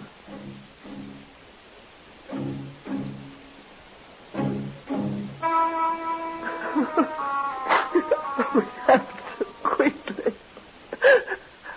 Almost as if she'd wished herself to death. Why didn't you call me? And it was 1 a.m. She seemed to be sleeping, except her breathing was peculiar. I tried to rouse her, and she answered me. I left her.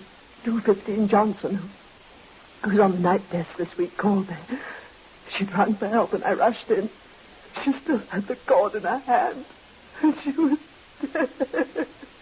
Well, it happens that way. Something gives up. This was a cerebral hemorrhage, as far as I can judge, without an autopsy. I'll state so on the death certificate. Very well, Doctor. Oh, I feel so ineffectual at the moment. You see, she was more than a patient. She was my friend. I understand. Now, you'll be all right in a day or so after the internment. Oh, Doctor. She wrote a letter, insisted on it, after I told her what you said. What I said? About the cremation. Oh, that. Oh, yes, I remember. Yes, very well. You'll need the form request to fill out. I'll send one over. Now, you can make it out, attach the letter, and take it to the registrar. He happens to be the health officer in Nottingham as well. Oh, thank you. Now then, I'll make out the certificate. No problems. Just the grief over a lost friend. Make out the papers. Call in Johnson, the faithful servant. Johnson? Yes, miss? I have an errand for you. Dr. Lewin sent this form over. It's all filled out. Now, I want you to take it to the health officer. You know where, don't you? Yes, of course, miss. And be sure you file this letter with it. Now, you remember witnessing Miss Dawson's signature on this letter, don't you? Oh, yes, of course I do. Johnson did as he was told. It was his job, no questions asked. However, the registrar at the health office did have a question or two. You work at this place for this Smith woman, do you? Yes, sir, I do. The form here says nursing home. Is that what it is? Oh, I suppose so, sir. Well, don't you know? Well, there's only a few patients, and it's Smith's own house. Oh, one of those, I see. I thought there was no registered nursing home at that address. I happen to be in charge of those records myself. She never called it a nursing home before, sir. She always wants one, of course. Talks about it a lot. Says it costs a lot of money. Yes, it does. Will it be all right for me to tell her to go ahead with things now, sir? No, not just yet. I'll want to get confirmation of this cremation request from a relative, too, if possible. I imagine the family will claim the body. We'll tell your employer we'll be in touch with her. Strange, isn't it? An ambition, a desire so near fulfillment. And Nurse Smith fills out an official form as if the ambition had already been fulfilled. 2 words. Wheels begin to turn. Nurse Smith has an unexpected caller. You wanted to see me, sir? Yes. My name is Liggett, Inspector Liggett, Scotland Yard. Sit down, please, Inspector. Thank you. What can I do for you, Inspector? Did you know there's been a post-mortem on Miss June Dawson? No, I didn't. Who gave permission? Next of kin, John Begley. Oh. You know him? He's been a visitor here. I see. The death certificate said cerebral hemorrhage. Dr. Lewin told me. Would you tell me the type of medication you gave the patient? I have the record book right here. Yes, here it is. Patient in pain in afternoon. Gave 2 tablets as prescribed by Dr. Lewin at 4 p.m. And here's the 8 p.m. entry. Usual dosage of sedative. What was in those tablets? Morphia. Dr. Lewin left them with me. 2 on September the 5th, 4 more on September the 12th. You'll find the entries in my drug book. And in the sedative? There was morphia in that, too. Dr. Lewin had prescribed an additional dose. He'd increased the compound. You seem to have all the facts.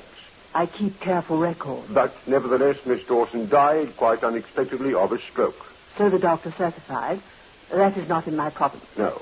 And the doctor made out the certificate without an autopsy. He's quite a competent physician. No doubt. But the fact remains that Miss Dawson did not die of a stroke, Miss Smith. No? May I ask? She died of an overdose of morphia. Quite a large overdose. So I'm afraid we shall have to take you in charge until further investigations have either cleared you or brought you to trial either for manslaughter or homicide.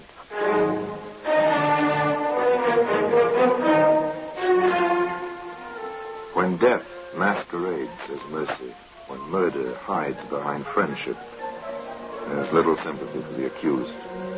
In this case, where one required to heal stood accused of killing, there was only anger. Nonetheless, justice was well ordered, and the evidence was made quite clear. First, the motive. Mr. Begbie, what do you know of the occasion of your cousin's drawing up a new will in favor of the prisoner? My cousin discussed it with me. What did she tell you? That she felt so grateful to Miss Smith that she wanted to leave her entire estate to this woman. What is the amount of the estate? To the best of your knowledge, did the prisoner know the size of the bequest? I told her myself. On what occasion? When I asked if she knew the contents of my cousin's will. And what did you say to that? That she did not know. At a subsequent visit with my cousin, I learned that she did know. In fact, her own assistant or helper witnessed the document. Thank you very much, sir. And finally, opportunity and access to the drug. Dr. Lewin, a tragic though innocent figure in the case, was the witness. Doctor, it has been alleged that you gave the prisoner 2 tablets of morphia for the deceased on the 5th of September and 4 more on the 12th. Is this true? It is not. I never prescribed morphia in that form for this patient. Did you prescribe it in any other form? In a sedative, yes. I must confess a slight error, however. The patient had been receiving compound 1778. I later prescribed compound 2032, thinking at the moment that it contained more of the drug than 1778. Later, I discovered it contained less. However, as it seemed to be equally easing to the patient, I did not correct the situation. Were you urged to add to the morphia? I was, by Miss Smith. Have you any idea where the prisoner may have acquired the drug which was used? During the past year, I have given her small quantities of the drug for use at her discretion, never more than 8 tablets at a time. She has returned a few from time to time.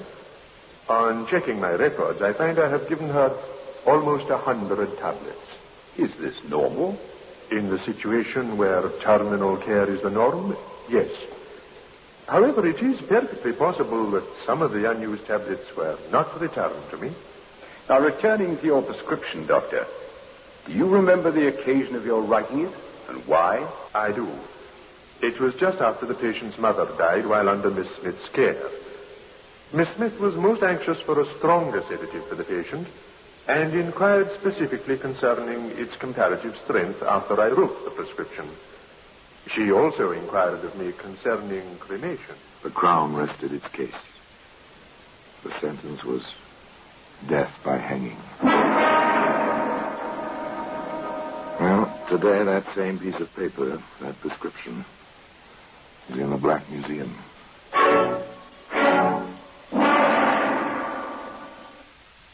Orson Welles will be back with you in just a moment. And now, until next time, till we meet again in the same place, and I tell you another story of the Black Museum, I remain as always, obediently yours,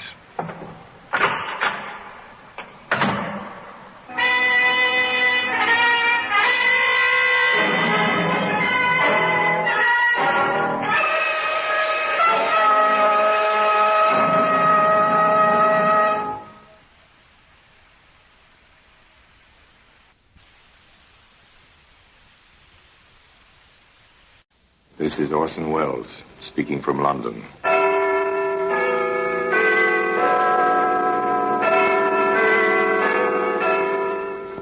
The Black Museum. Here in the grim stone structure on the Thames, which houses Scotland Yard, is a warehouse of homicide, where everyday objects, a light bulb, a broken mirror, a stained blotting pad, all are touched by murder.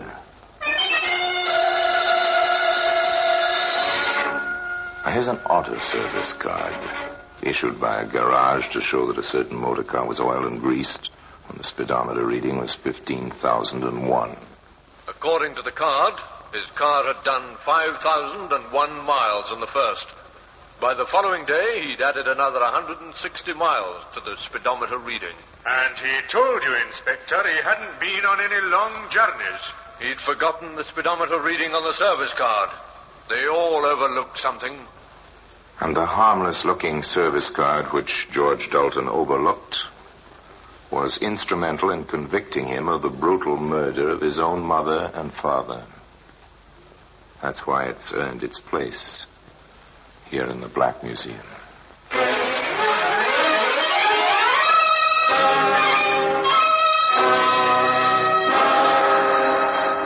From the annals of the Criminal Investigation Department of the London Police, we bring you the dramatic stories of the crimes recorded by the objects in Scotland Yard's Gallery of Death, the Black Museum.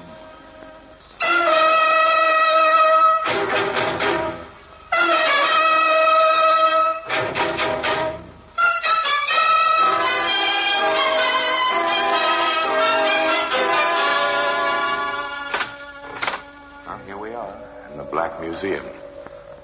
As beyond these stone walls, the life of London flows as ceaselessly as the muddy waters of Thames. Here, it's silent. Let us walk under the frieze of death masks, the masks of criminals of bygone days, suspended grimly under the ceiling. That glass funnel means nothing until we stop and read the card beside it. Once this funnel was used to pour acid over the body of a woman. Insignificant in itself, easily broken, but was strong enough to hang a murderer. Now, here's a pair of spectacles. Over there's a powder puff. And here's what we're after, the buff-colored service card. As I open the showcase and take it between my fingers, I ask you to come with me back to 1947. We're calling at the quiet suburban house of Mr. and Mrs. Dalton, live in South London. It's a respectable district populated by respectable middle-class people, but the Daltons are in trouble. The cause is their only son, George Frederick. They are discovering that George is not as other young men of his age. To his parents, he is, at the age of 23, a problem child. He's not a bad boy, Fred, you know that. But he just doesn't seem to settle down. I know his trouble. Oh, don't be too harsh on him. He won't work. That's what's wrong with the young devil. Oh, Fred. Well, how many jobs has he had since he came out of the army? I don't know. So many you lose count. And even the army couldn't do anything with him. Absent without leave half a dozen times. He spent more time in detention than he did on the drill square. Here he is. Oh, dear, he's upset again. Now I expect you'll turn the radio on.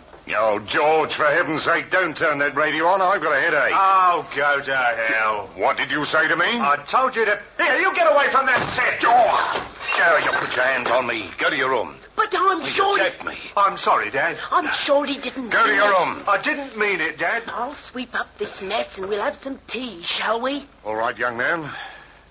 For your mother's sake, I'll forget it. But I'm getting straight on the telephone to my old friend Jim Spencer. He's got a jeweler's shop in Clapham, and he meets a lot of people. Maybe he can advise me about fixing you up with a job.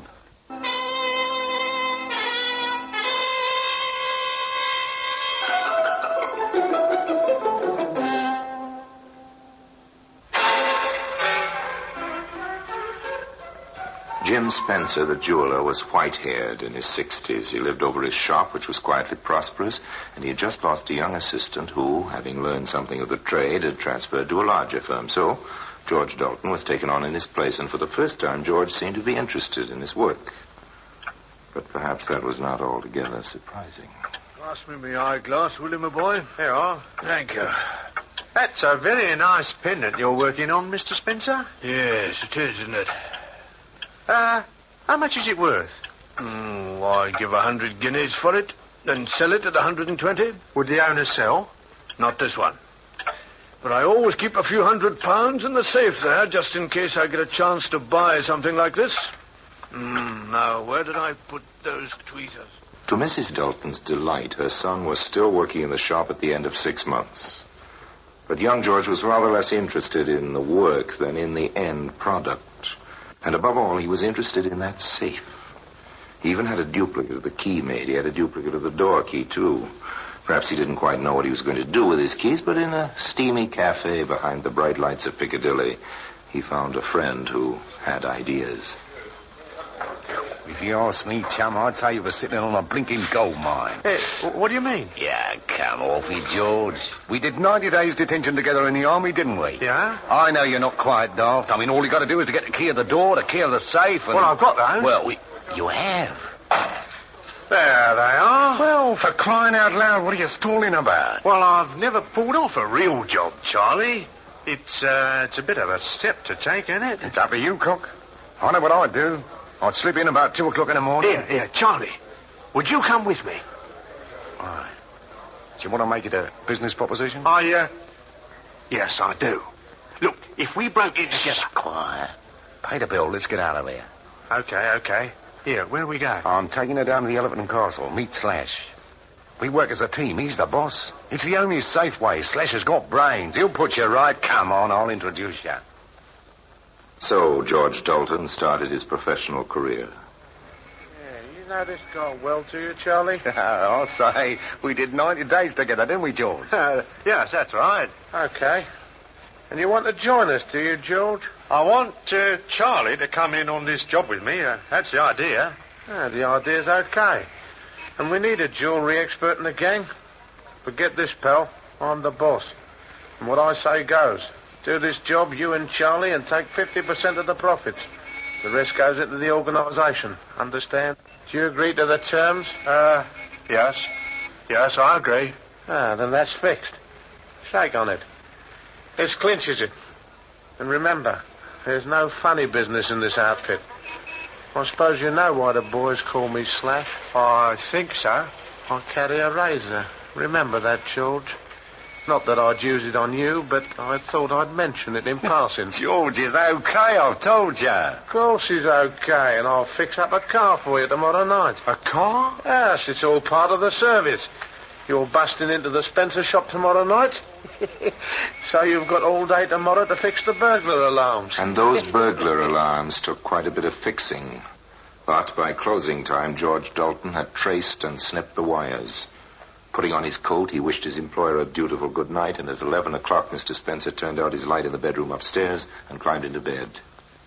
3 hours later, a stolen car turned quietly into the deserted street and stopped.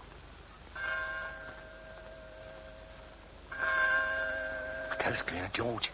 You got the keys? You bet. Okay, then in we go. Right. Where's the safe? Over here. Oh, okay, get to work. The old man's upstairs, isn't he? Yes. Heaven help the old fool if he wakes up and comes down. You got that safe open yet? No, the lock's a bit stiff. Here, Charles. Yeah? Shine the torch this way. Go on, what's that? Jumping jakes, what the blazes are you doing? Oh, sorry, I knocked a tray over. The clock made me jump. Here, let's get out, quick. Open that safe, you stupid swab. It's jammed, Charlie. Yeah, come on, let me have a go. You sure this is the right key? Of course I'm sure. Here, look, Spencer will be awake now. We must get out. You idiotic clock, this isn't the right key. Yes, it is. And the lock's open. Pull the door. Look out, the old man's coming. Here he is. Who's there? Get him. Jeez! Get back! Get up! Grab what you can and run for it. Okay. I've got 2 trays of rings and some notes. Come on, let's get out. The jeweler was found, lying in a pool of blood. 10 minutes later. The neighbor who found him called the police immediately. But needless to say, there were no signs of the thieves, and they had left no clues. And Mrs. Dalton stated that her son had been at home in bed on the night of the robbery. To the best of her knowledge, she was telling the truth. But 2 days later, her son visited his unfortunate employer and handed in his notice. You see, Mr. Spencer, I just couldn't go on drawing me wages while the shop's closed and you're here in hospital. You're a good boy, George. I only wish you knew enough about the business to carry it on for me, but I thought it wiser to put the stock away in the bank in case those rascals came back. I only wish I could get my hands on them, the dirty swine. Well, luckily they didn't get away with anything worthwhile. What do you mean? I thought, did you? What did you think, George? I thought they cleaned you out. No, I'm too old a bird to leave valuables in the shop safe at night. I take 'em all upstairs to a real safe. I only leave the paste stuff down below. Didn't I ever tell you? No, you never told me.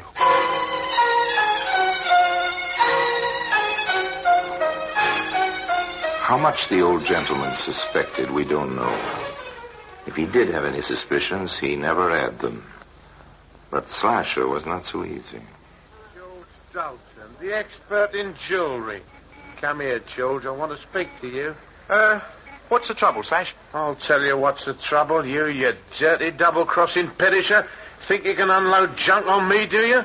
You knew these rings were duff. I didn't know. After working in the shop for 6 months, you didn't know where the real stuff was? Don't give me that. 2 trays of duff and a $5 in notes. You can't get away with it. Where's the rest? There isn't any more. Okay. I warned you. Here it comes. Put the razor! The slash of the razor across Dalton's left cheek unlocked the gates of an unquenchable hatred. With the flash of 6 inches of sharp steel, he became a killer, and he knew that the slasher must die. He would evolve the perfect murder, with no clues, such as the service card which can be seen today among the exhibits in the Black Museum.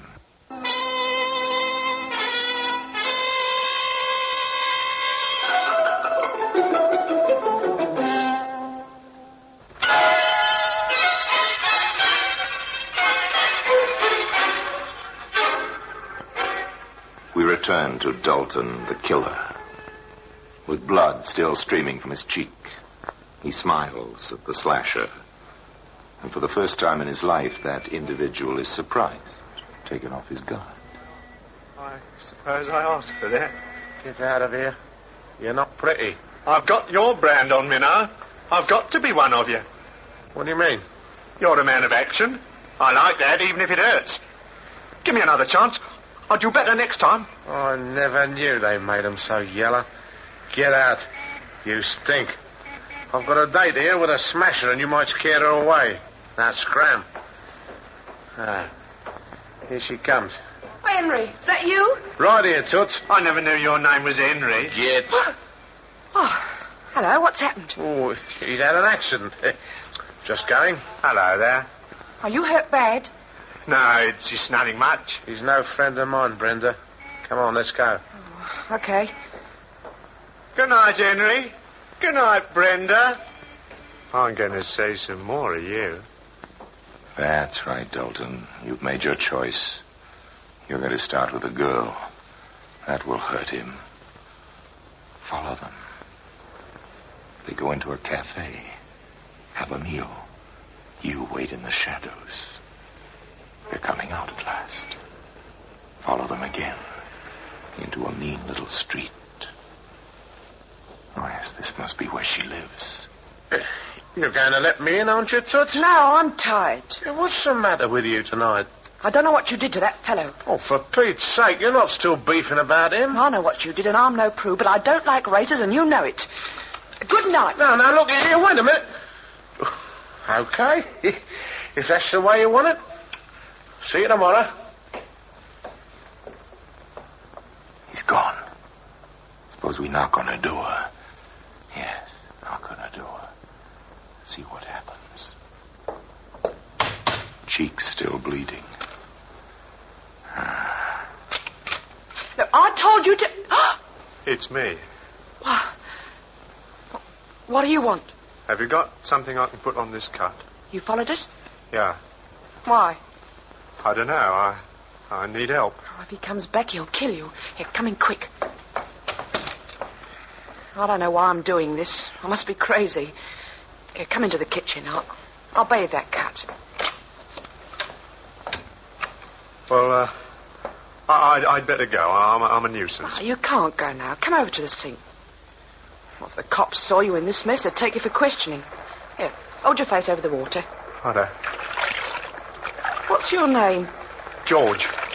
George Dalton. Henry says you double-crossed him. I didn't.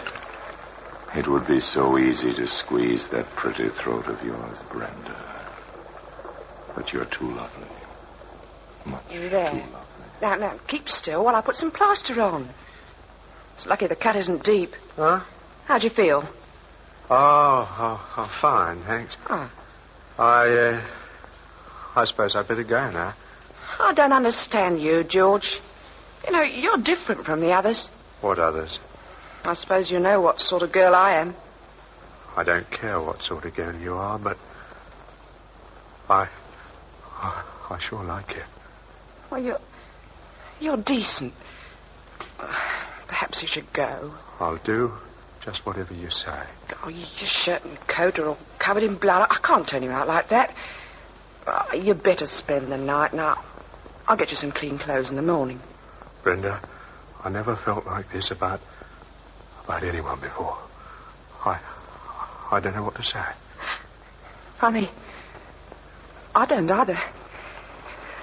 Well, I'll put the kettle on and we'll have a nice cup of tea.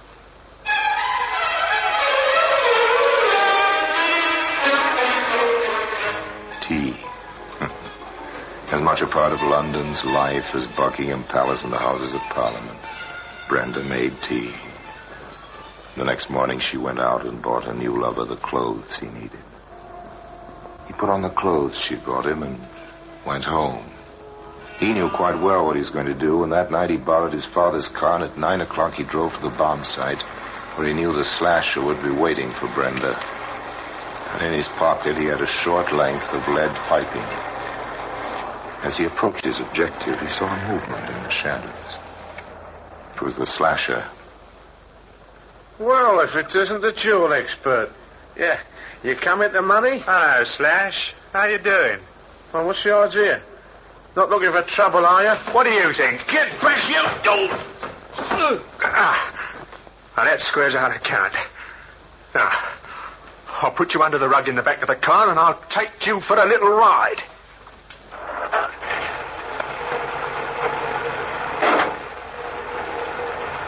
The little ride was to a deserted bridge over a railway.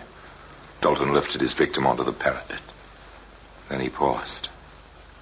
Just before you go, I wonder how much you've got in your pocket.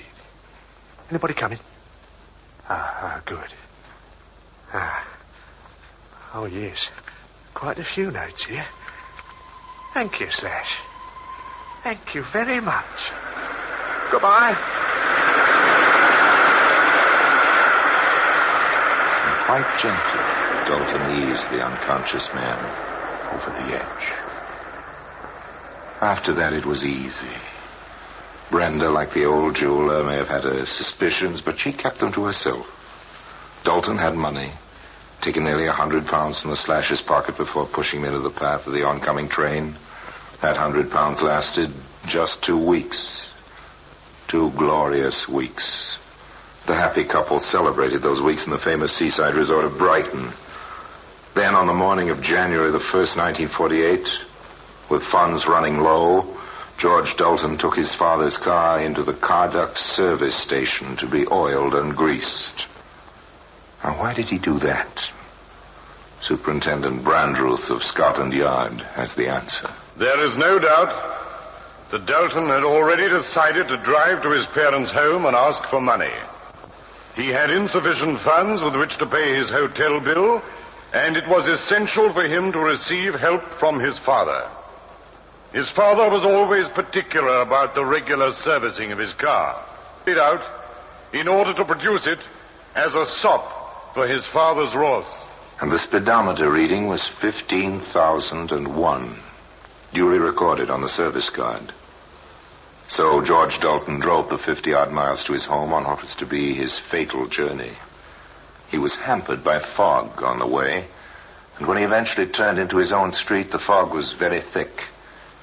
Stopped the car outside his parents' house, went inside, and got down to business. I'm sorry, Father, but I've got to have the money quick. Well, who the blazes do you think you're talking to? You take my car for a weekend, you keep it for a fortnight? Well, I've had it serviced. I don't care if you've had it rebuilt. You'll never drive it again. Billy nearly got onto the police and reported it stolen by you. And now you have the infernal impudence to demand £50, just like that. If I don't have it, I'll go to prison. The hotel won't Then you'll wait. have to go to prison. You'd have gone there a long time ago. It might have brought you to your senses. You're my own son, but I'm disgusted with you. Go on, get out. You can't send me away. Can't I? There's the door now. Now, go on, get out. Oh, no, you don't. Take your hands off me, you young rascal. Your mother. Give me that money, will You're you? mad. You're choking me. George, what have you done? He's dead. Stop that noise, you!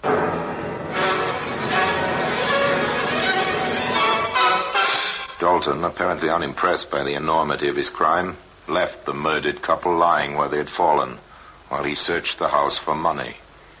He found just over £30 of his parents' savings. He drove the car into the garage, put his victims in the back, and covered them once again with a traveling rug. Then, as he cleaned the house and locked up after himself, as darkness fell, he drove to the nearest bridge over a railway.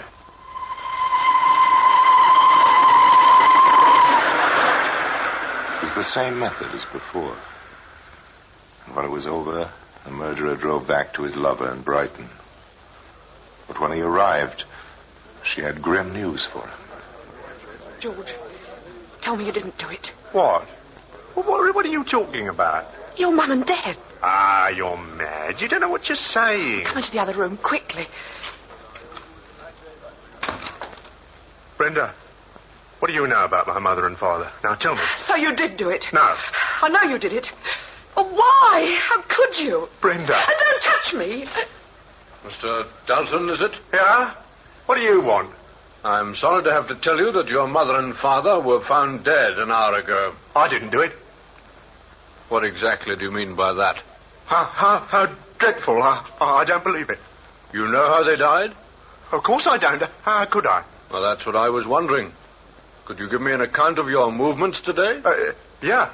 I spent the day here with my fiancée. You haven't used the car outside? Oh, we drove to New Haven. That's 8 3/4 miles. 17.5 there and back. You haven't been anywhere else? No. The car's been here all the time? Yes. According to the garage people, you had the car serviced this morning. Yeah? The speedometer reading then, according to the service card, was 15,001. You put on over 100 miles since then. I've just checked the clock on my way in. The girl knows I've been with her all day. Oh, George, what's the good of you lying? The speedometer's in order. That can't lie. I'm afraid that in the circumstances, it's my duty to charge you with the murder of... Stop him! Let me go! So George Dalton was arrested and charged with the murder of his parents, within an hour of their bodies being discovered on a railway line 50 miles away. In due course, he was convicted, and at 8 o'clock on a cold, misty morning, he mounted the steps of the scaffold. And he told you, Inspector, he hadn't been on a long journey. He'd forgotten the speedometer reading on the service card. They all overlook something. And that's why the service card has earned its place here in the Black Museum.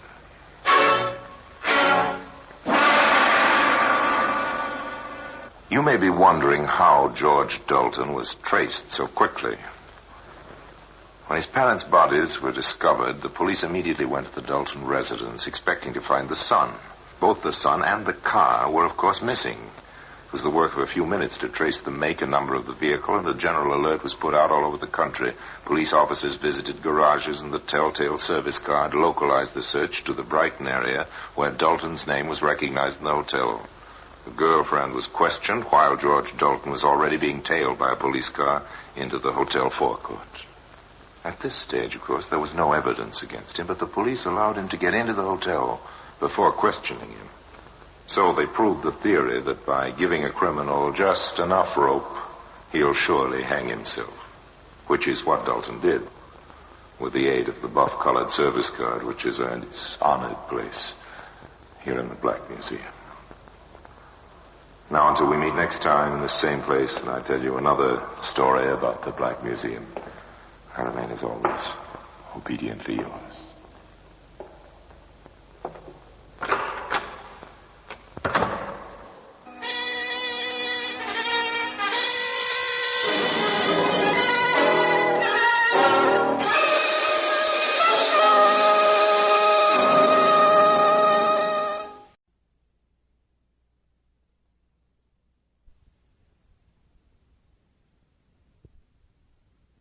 This is Orson Welles, speaking from London.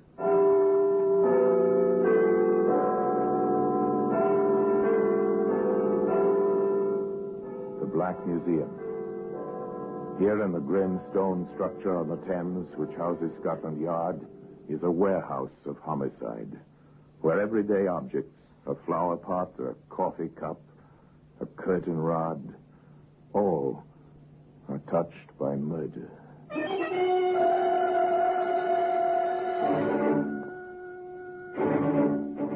Here's a shilling. This is a familiar object, a shilling. It's a coin of the realm. So much silver alloyed with harder metals for purposes of wear, milled-edged, engraved with the face of a British sovereign. Very familiar object indeed. It's a lucky piece, all right, Inspector. Lucky for you, Bart. That's just what I mean, Jack. Shillings don't buy much these days. But this one bought plenty. Now, the Black Museum, starring Orson Welles.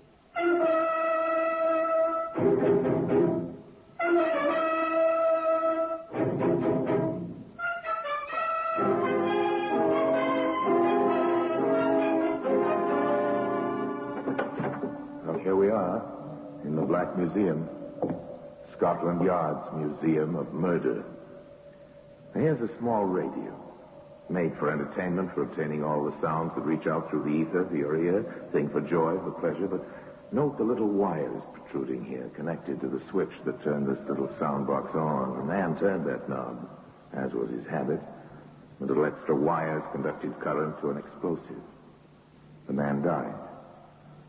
Later, he was followed to death by his murderer.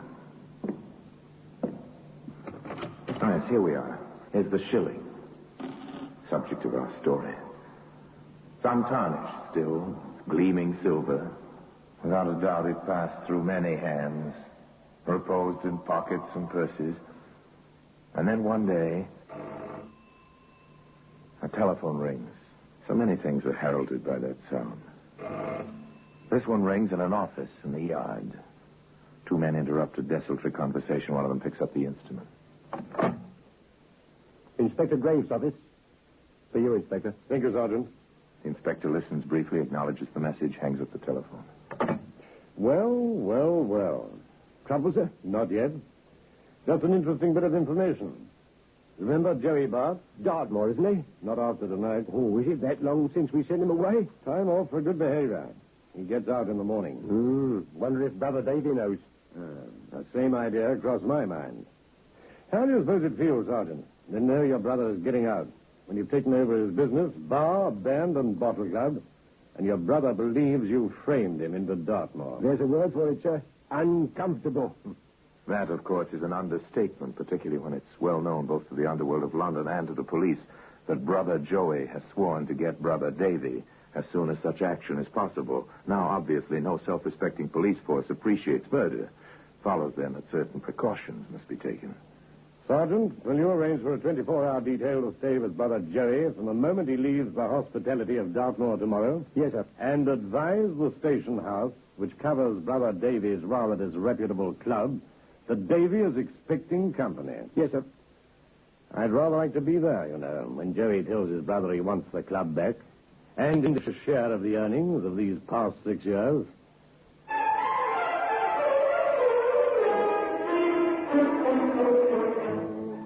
Yes, it must have been quite a meeting. Took place, of course. No question about that. In fact, no attempt was made to prevent it. The police knew when it happened. They knew exactly when Joey Bart walked past the uniformed doorman into the nightclub in question. They so reported to Inspector Graves. It was some 45 minutes later that his telephone rang once more. Inspector Graves' office. Detective Smythe here. Is the inspector available? Just a moment. Smythe, Inspector. He's on the Bart matter. I'll take it. Yes, Smythe? I'm in Davy Bart's office at the club, Inspector. He's dead. Where's Jerry? Gone, sir. We saw him go in. We didn't see him get out.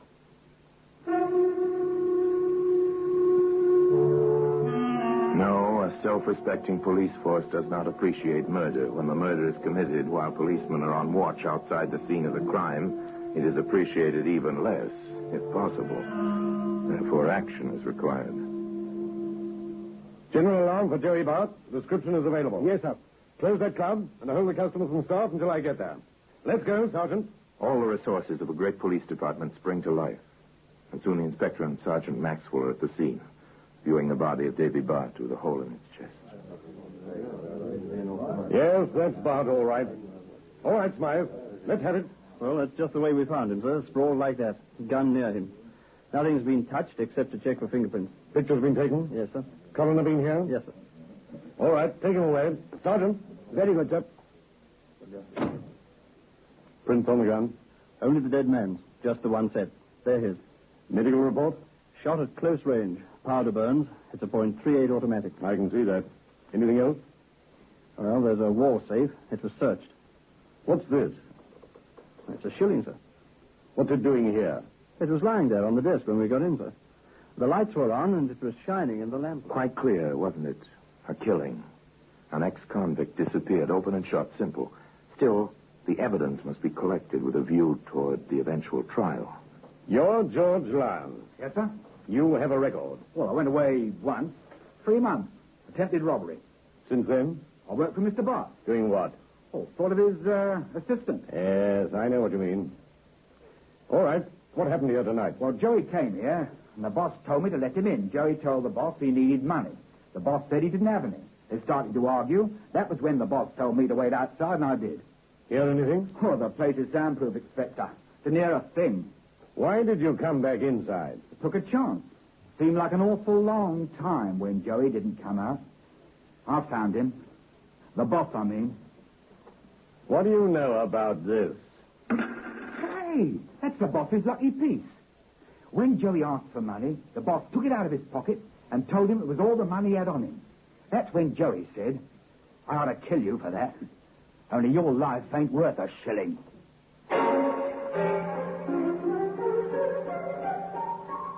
Build a case. Interview the employees. First the doorman. Well, I was kind of surprised, Inspector.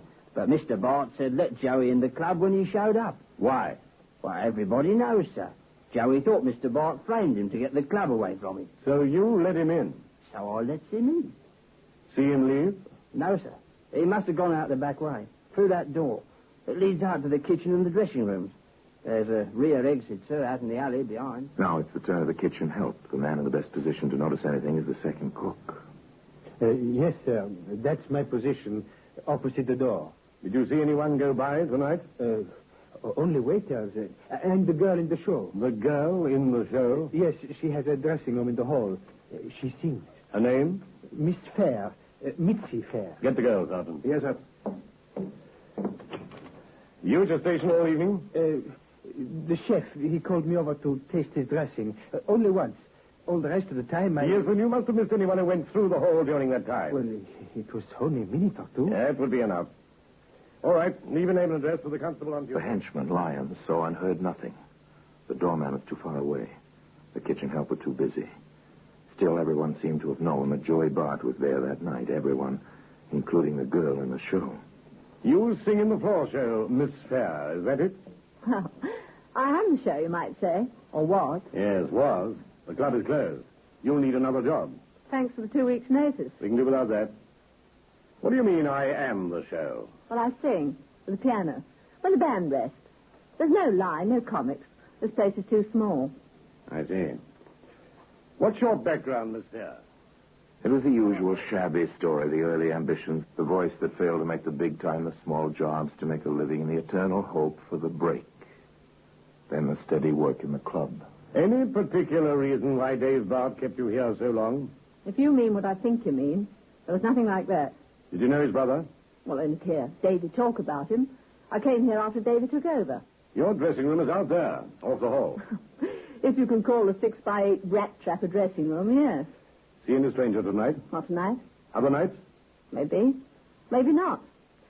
And if I had, I'd know better than to talk, Inspector. Davy operated within the law, as far as I know. But I've been around, Inspector. And if I knew anything, chances are my life wouldn't be worth that shilling. Never see it before? Looks like any other to me. I'm told it was Davy Bart's lucky piece. Was it? Well, I wouldn't know. With me, a shilling's a shilling, and they don't come my way easy. Now, today, the shilling can be found in the Black Museum. In just a moment, we will continue with The Black Museum, starring Orson Welles.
Inspector Graves waited in his office at Scotland Yard for the report he knew was inevitable, that Joey Bart had been run to earth.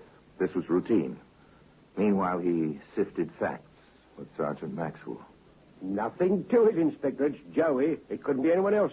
Say that in court, and a smart lawyer will prove it could have been any one of a dozen people. Reasonable doubt, that's all. But Joey said he'd get his brother once he got out. That's not evidence, and you know it, Sergeant. There's plenty of evidence of the gun, for instance. Davy's gun, registered with only Davy's prints on it. The doorman saw him go in. Lyons was there at the beginning of the fight. The open safe. With nothing stolen. At least plenty of money in it, and Joey came for money. He left by the back way. Well, no one saw him. No one saw him go out. They could have missed someone else coming in. Our case is full of holes, Sergeant. It's not the kind I want to go into. You see, it's one thing to be certain in your own mind that someone committed murder. It's another thing to prove it in court, where your facts are subject to attack by lawyers, subject to the workings of 12 minds in a jury box, subject to the judge's interpretation of reasonable doubt. The inspector knew this. The telephone again. Perhaps this time. Graves speaking. Smythe here, Inspector. We found Bart. He's holed up in a tenement in the East End, 409 Ellison. One of those places cut up into one-room flatlets. He's in the third floor rear. Set the cordon, Smythe. Seal the place. Don't go in until I get there.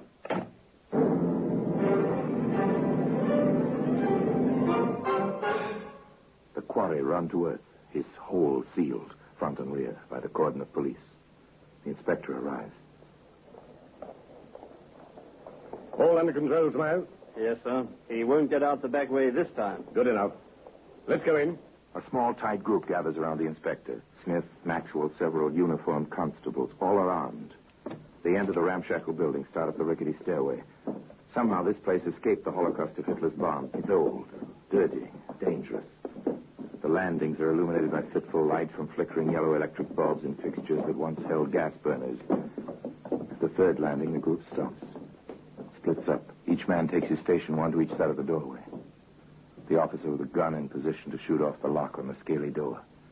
The inspector with Sergeant Maxwell and Detective Smith facing the doorway. Here it goes.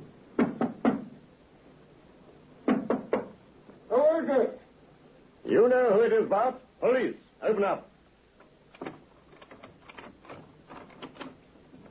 Come in, gentlemen. Come in. Check him over, Sergeant. Yes, sir. No, nothing on him, Inspector. No weapon. Very well. I could have told you that. No guns for me, Inspector. I'm glad you got here first, though. I thought maybe it was some of Davy's boys with the same idea you have. But I didn't kill him. Not much sense killing the goose with the golden eggs, is there, Inspector? They took him to the yard. Held for questioning, the record said. The questioning was sharp and to the point.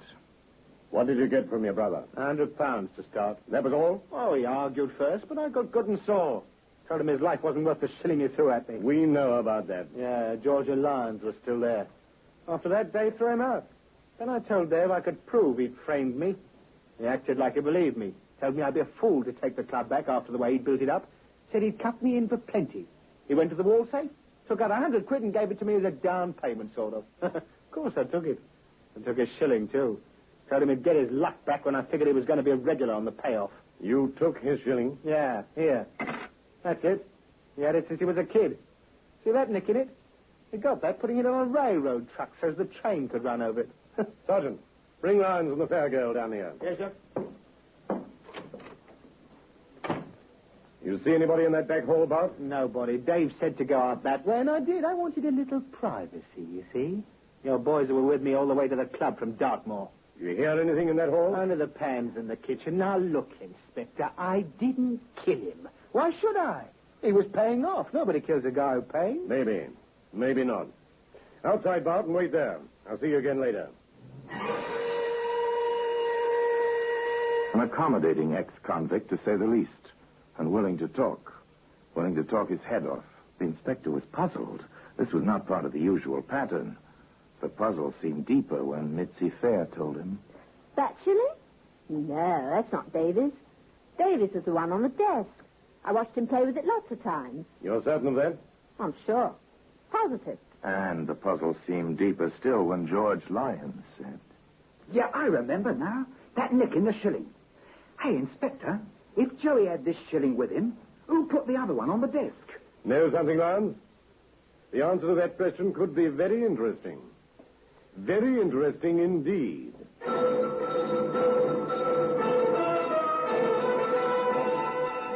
A whole new avenue of inquiry suddenly opened up. Suddenly became possible that Joey Bart had not been the last person to see his brother alive. It's a matter of who is telling the truth about those coins, Sergeant. If Lyons and Bart are, then the girl is lying. If the girl is honest, then Lyons and Bart are both lying. Well, how do we find out, Inspector? We take our time. And we let Joey go, for the time being. With a continuous watch on him, of course. Arrange for it, will you, Sergeant? I want a little quiet. I've got some thinking to do.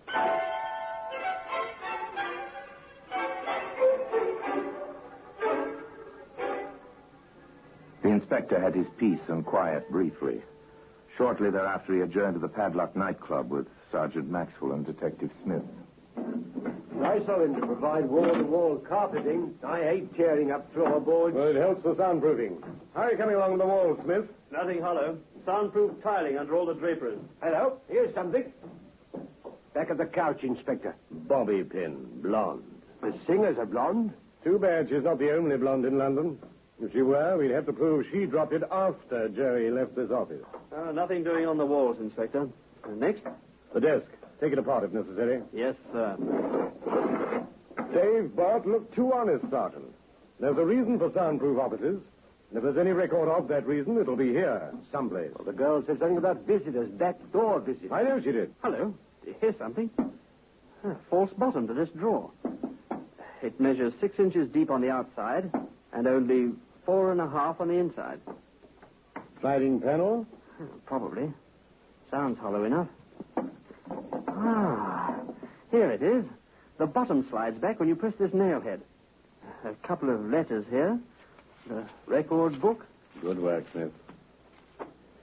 Well, Mr. Bart was methodical. Record of payments to the witnesses who swore his brother into prison. Income from various enterprises. Letters. Well. Enough there on the girl to keep her working for free the rest of her life. To say the least. Then it's the girl, Inspector. Or Jerry. Or both. Or neither. Lyons?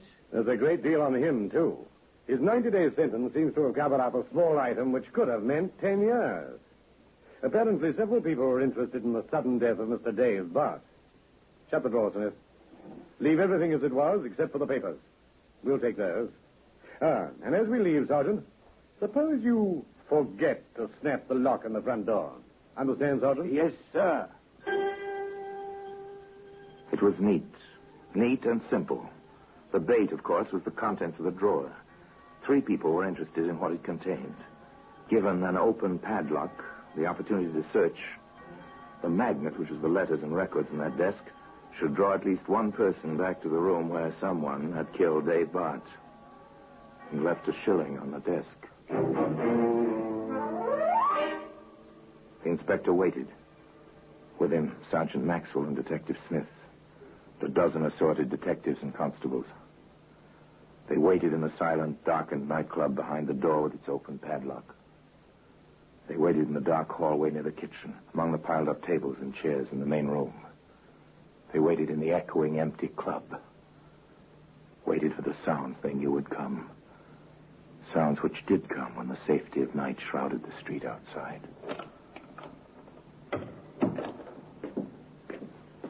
The door, Inspector. I heard it, Sergeant. Crouched in the darkness, they heard the footsteps. Light, tentative. Then bolder, more confident, as eyes became accustomed to the gloom. A moment later... Another one, sir. Quiet, Sergeant. The first intruder was aware of the second. More quickly now, the footsteps came into the main room of the club, crossed the dance floor. Suddenly, the second person broke into a run, caught up to the first.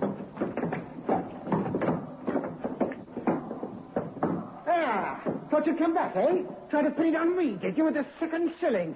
You listened outside the door, didn't you? Back when I came through. All right, Smith. The lights. What's all this? All right, Bart. Miss Fair, we'll take over now. Smart coppers, eh? Sitting in the dark, waiting, eh? Take him over, Sergeant. Take him over. I told you once, Inspector, no guns for me. She's got one, though, in her bag. Try to sock me with it. Well, Miss Fair, why did you plant that second shilling? I knew George was in there, but Joe made this crack about the shilling. I went in after Joe had left. I wanted my lesson.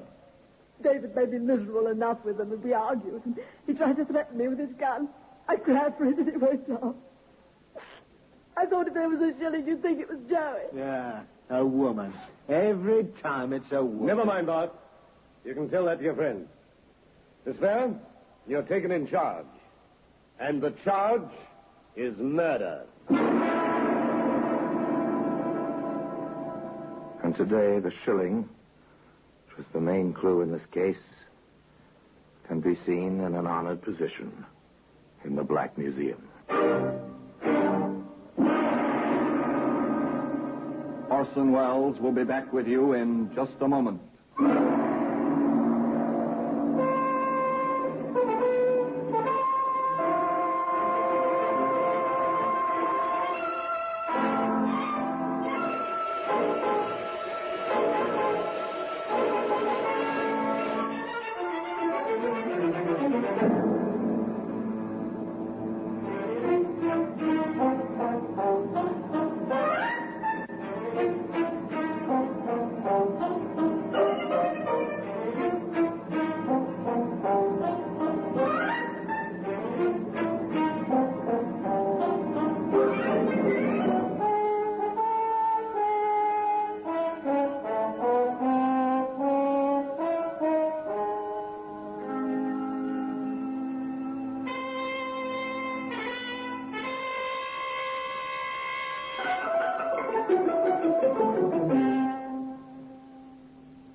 Now here in person is Orson Welles. There was no premeditation, that was clear. And certainly there was provocation. Mitzi Fair went away, convicted of manslaughter. Joey Bart eventually reopened the club, which had been his property in the first place. Seems to be going straight. Only time and the careful eye of the Metropolitan Police will know about that. Meanwhile, the shilling, contributed by Joey Bart, remains in its customary place in Scotland Yard, in the Black Museum. Until next time, we meet in the same place for another story about the Black Museum. I remain, as always, obediently yours.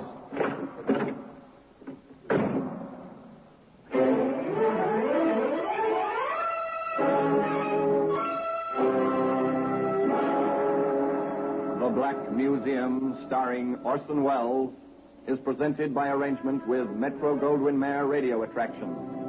The program is written by Ara Marion, with original music composed and conducted by Sidney Torch. Produced by Harry Allen Towers.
This is Orson Welles, speaking from London.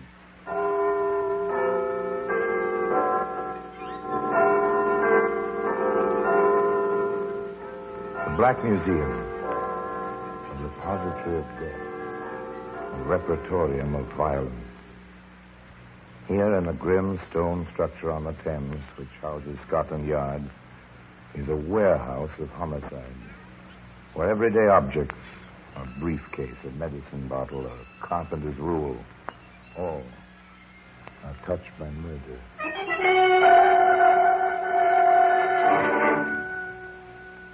Now, this old-fashioned trunk is a familiar object, brass-bound, well-made in its previous generation kind of way.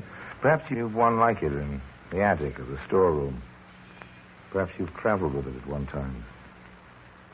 Even checked it at the luggage room. Heavy, this one. A little, I suppose. There you are, sir. Your receipt. We'll watch over your trunk, sir. Nothing to worry about. Yes, I'm sure you will.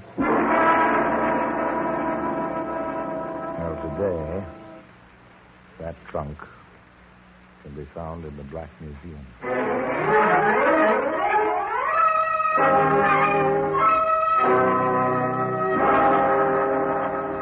From the annals of the Criminal Investigation Department of the London Police, we bring you the dramatic stories of the crimes recorded by the objects in Scotland Yard's Gallery of Death, the Black Museum.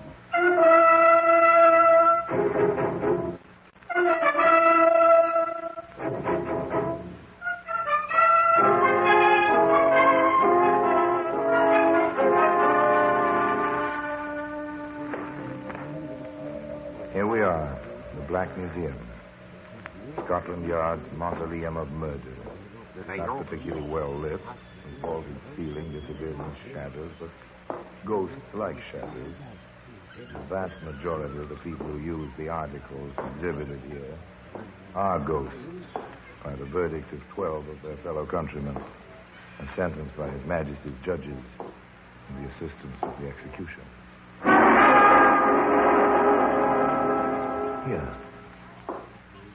Here lies death. All along the walls, on the tables, even on the floor.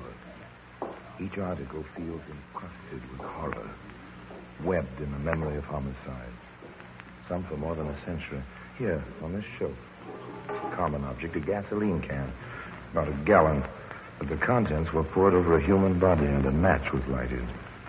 Only the man who poured that horrific libation left his fingerprints on the tin. There we are. There's the trunk.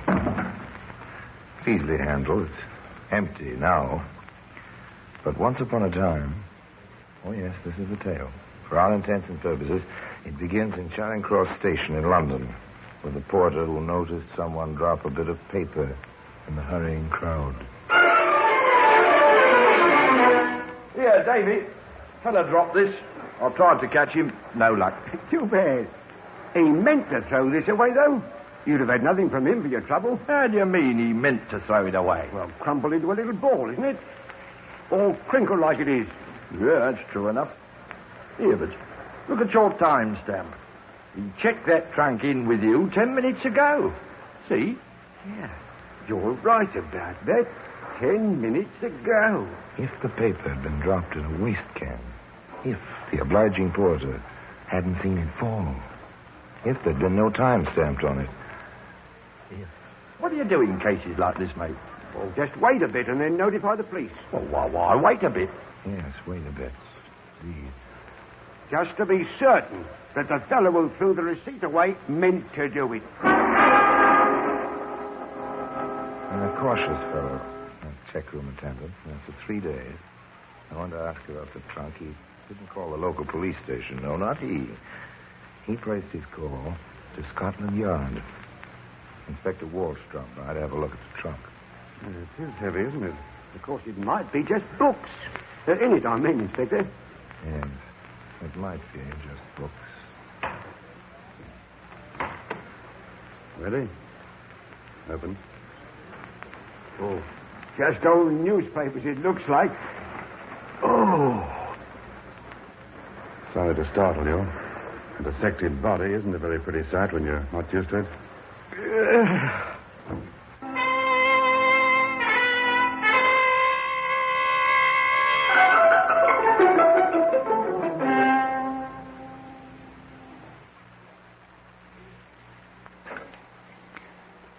Another dramatic incident in the life of Harry Lime unfolds this Thursday evening at 9:30 on KUOW.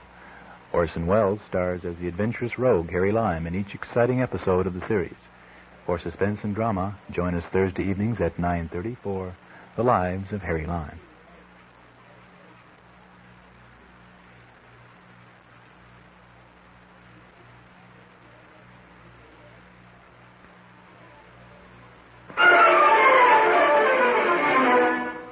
The trunk was removed to Scotland Yard. Its contents, once human, were turned over to the yard pathologist. The remainder of the contents were left in the possession of Inspector Walsh. We're in for it, Sergeant. Again. Body, unidentified. Trunk, unidentified. Owner, unidentified. Well, at least we have a few items to start with this time, sir. Yes, of course.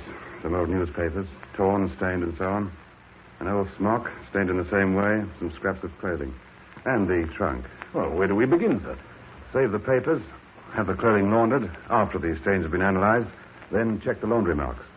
On the trunk itself, write up a description of it. Then start the local police into every second-hand dealer, luggage shop, and pawn shop in London.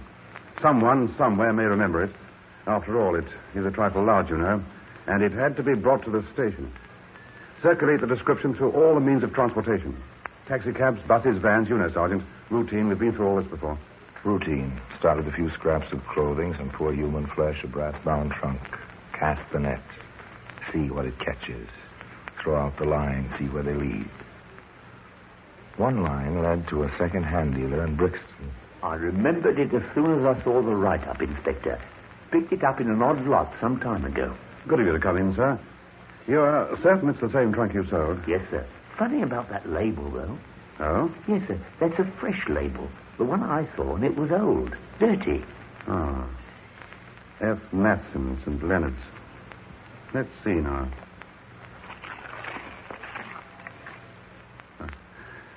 There's your old label. Underneath the new one. Same address, sir? Yes. But the old one was spelled correctly. Notice? Leonard's. Leonards. The new one is Leonard's. Lenards. No O. Stands to reason the fellow who bought it didn't live in St. Leonard's. He'd know how to spell it if he lived there. Now, that's probably correct. Remember what he looked like? The fellow who bought it? Husky, rather. Well-dressed. Very blondish. Straw hair, blue eyes. Almost white eyebrows. I noticed particularly his eyebrows. I knew a girl once with eyebrows like that. Very whitish. Interesting. Yes, interesting. Description of a man. But the man who killed a woman in the trunk? That was one of many questions. Among them, of course, who was the woman in the trunk? We've traced the laundry marks on the clothing, Inspector. Family named Hilton in Shepherd's Bush. Mrs. Hilton came to Scotland Yard. We're very sorry to have to ask you to do this, Mrs. Hilton, but you may be able to help us.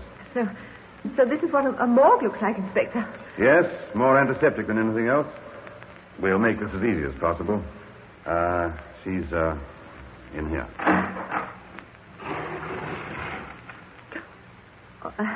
All right. Yes, I know. I knew her. All right, Sergeant. Her name was Brady. She worked for me as a cook, temporarily. Came through an employment agency. I can give you the address. The net was working. The lines were developing. Police routine, the Scotland Yard thoroughness was beginning to pay off. The woman's name was not Brady. At the address the employment agency gave me, she was known as Burnside.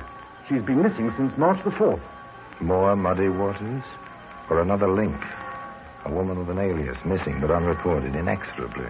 The wheels grind on, turning up, among other matters, a cooperative cab driver. You're positive this was the trunk? Positive, Governor. Where did you get the call? In Ravenswood Row it was. That line of old houses they've made offices out of. From the road at Charing Cross Station it was. Do you remember the man himself? He had his hat pulled down, sort of. But he was a husky one. I remember thinking he had to be to get that trunk as far as the sidewalk on his own. And his hair, what I could see of it, was lightish. Well, I hope I've been a help, Inspector. If I do remember anything more. Oh, yes, it was a help. So was the bus conductor who remembered letting the husky blonde man board his bus with his trunk, light and empty at the time, in Brixton, in the second-hand dealers. And piece by piece, the jigsaw puzzle was filling in. Patience, Sergeant. We know who the dead woman was. We have a description of a man with a trunk. We've traced the trunk from Brixton to Ravenswood Road, and from there to Charing Cross. Now, a house-to-house inquiry in Ravenswood. Be thorough, Sergeant. Very thorough.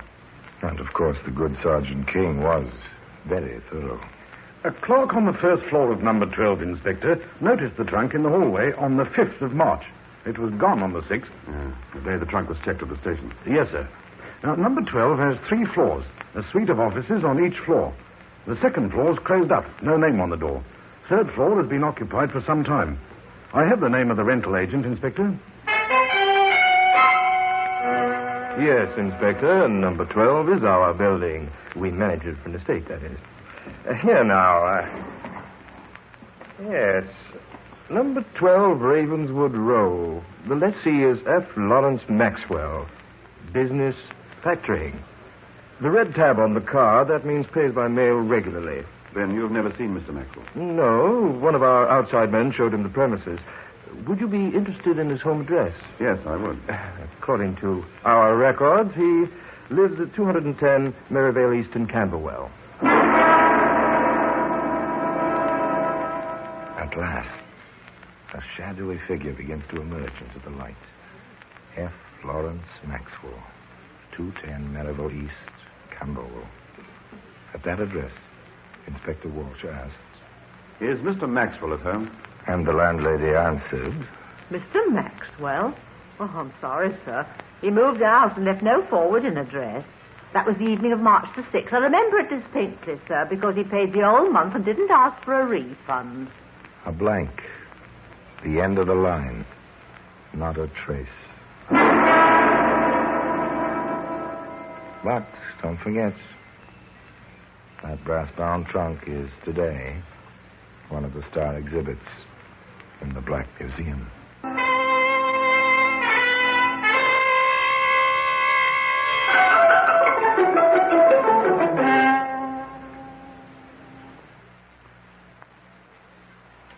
Each Sunday afternoon at 4, KUOW brings drama back to radio with Theater of the Air.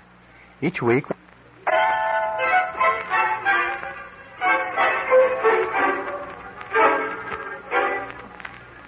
The net so painstakingly woven, the lines so carefully cast, all led to nothing. A trunk, a dismembered body, a dozen people all trying to help, nothing. Was this going to be one of the mementos in the Black Museum marked Case Unsolved? Inspector Walsh waited.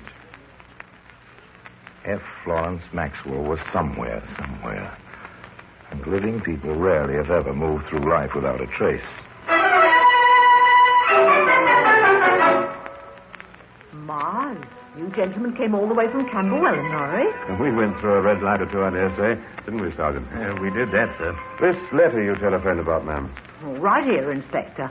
Kept it careful. Always try to help the authorities when I can. Yes, sir. Ah. From the post office. Do we open it, sir? I think we do. Oh, dear. Nothing but a notice. Undelivered telegram. Yes, to Maxwell, Red Dog Inn, Hammersmith. Funny. Sending a telegram to himself in Hammersmith? Oh, that wouldn't be to himself. It would be to his wife. Mr. Maxwell told me once she has a position in Hammersmith.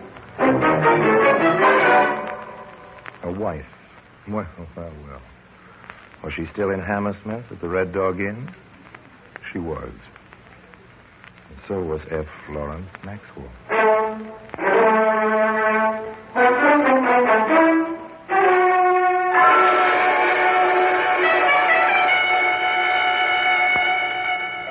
I'd be glad to help in any way I can, Inspector. Any further details of your movements on March the 6th? To the best of your recollection, that is? No, I'm sorry. I may have left out a detail or two. It was a sudden decision. I mean, to give up the office. The business fell off to the point where an office was a needless expense. As I rented on a month-to-month basis, well, I just gave it up. I do remember noticing the old trunk in the hallway, though. Quite a museum piece with all the brass trimmings, as I remember it. Well, most cooperative gentlemen, most helpful, this F. Florence Maxwell. He even saw the trunk in the hallway. But on the inspector's next line of questioning, Mr. Maxwell was not quite so helpful. No, I'm sorry, Inspector. I've never known a woman named Burnside in my life. Nor Brady, for that matter. Any other name? Beginning with B, perhaps? Let me see. No, nary one. Well, you've been very helpful, Mr. Maxwell. Nothing like the truth to prove innocence, is there? With that in mind, I wonder if you'd stretch your cooperation a bit further. Anything I can do. We have two witnesses who saw the man with the trunk closely enough to attempt identification. Both of them described a man of your coloring. I wonder if you'd let him have a look at you. Well, I'd rather not be identified by mistake, Inspector. I understand that. Isn't it usual to have several men of similar appearance present? I mean, I've seen such things in the cinema. Of course. In view of your willingness to assist us, we'll be glad to oblige you on that score.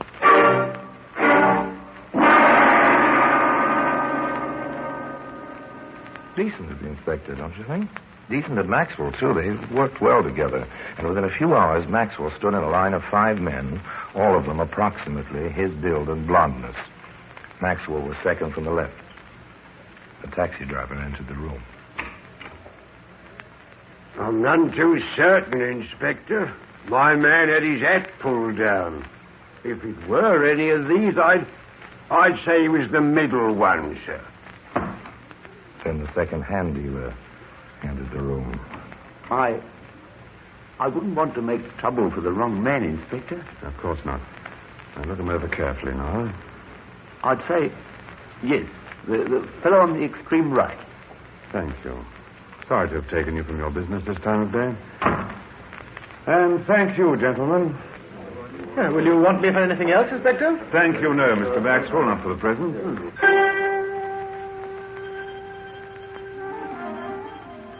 Another blank. Nothing. No one to place F. Florence Maxwell anywhere near that trunk, or its contents beyond the casual contact he himself admitted. Mr. Maxwell went back to Hammersmith. Inspector Walsh went back to work. Sergeant, I want that trunk cleaned out thoroughly now. Piece those torn newspapers together.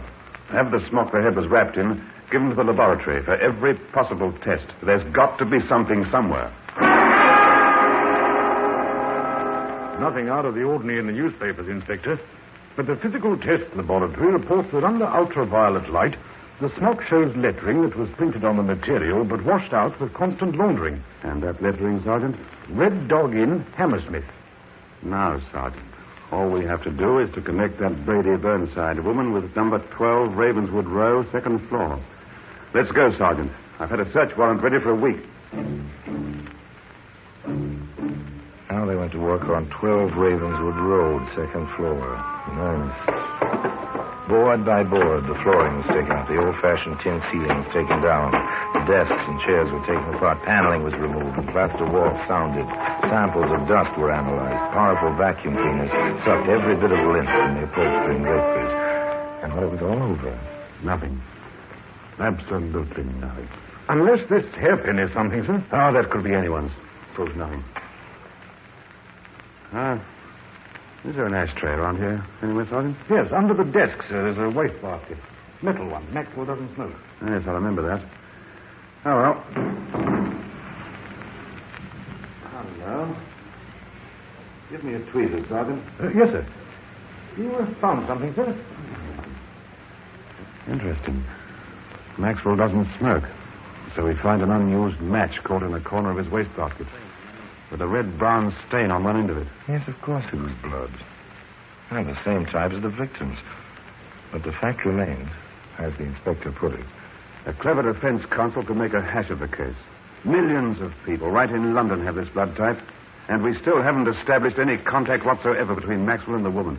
A jigsaw puzzle. All of it save the key piece.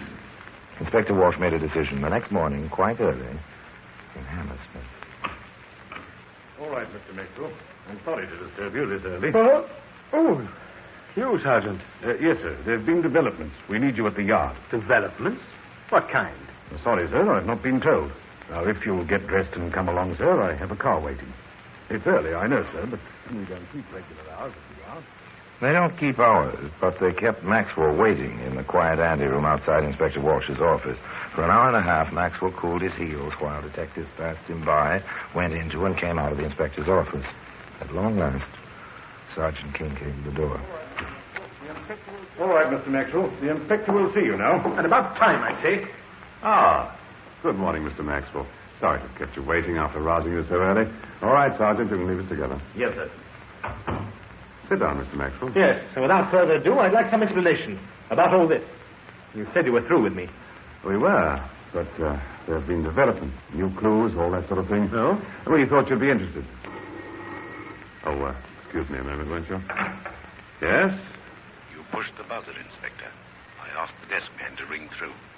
Yes, sir. I'll be right up. At once, sir. Superintendent Bivens wants you, Mr. Maxwell. I won't be long. Don't try to get out through that window. The view is good, but there's a 60-foot drop to the river. Be back in a bit. I must say, Inspector, this is all rather... Time ticked away, marked by the clock on the office wall. And F. Florence Maxwell was alone. Alone with 1,000 unanswered questions and his own fears.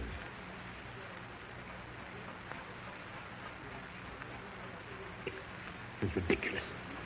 Absolutely ridiculous. Walking up and down, back and forth like some kind of caged beast. He can't know anything. He couldn't get me identified.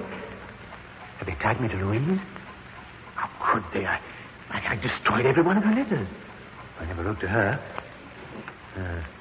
She thought she had me. She got what was coming to her right in the office. She dared to come to the office. Did they find anything in the office?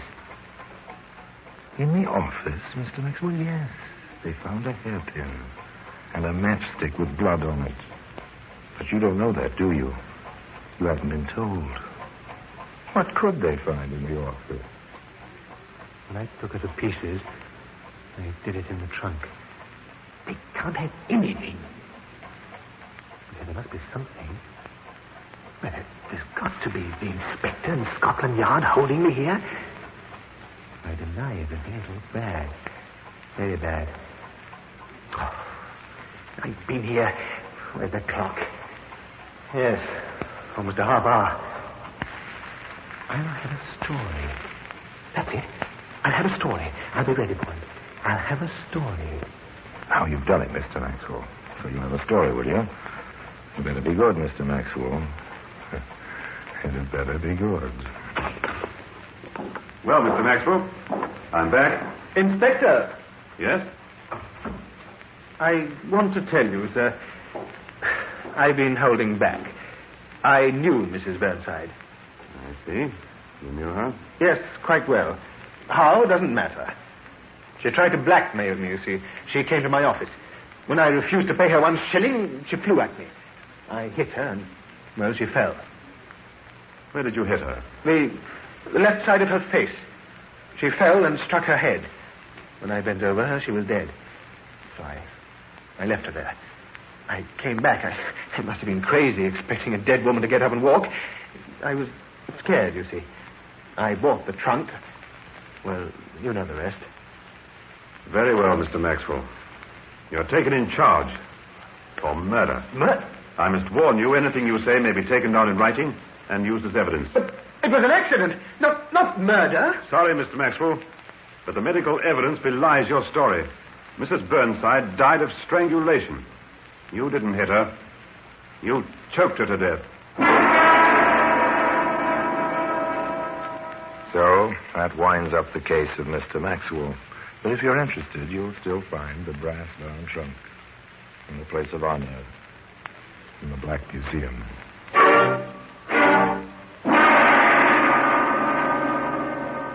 Orson Welles will be back with you in just a moment.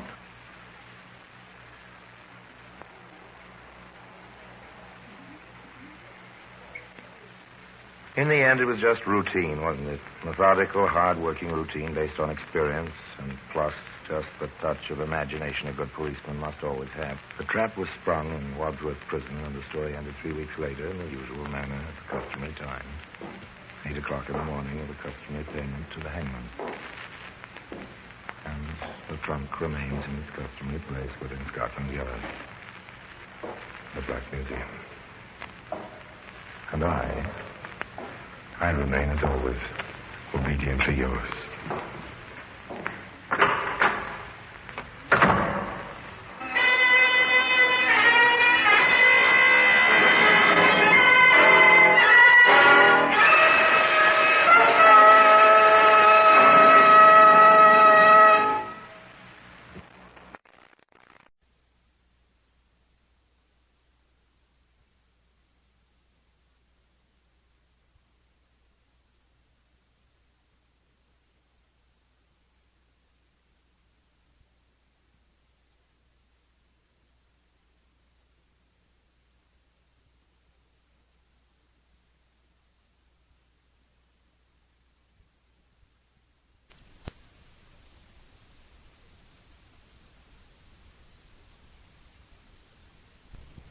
This is Orson Welles, speaking from London.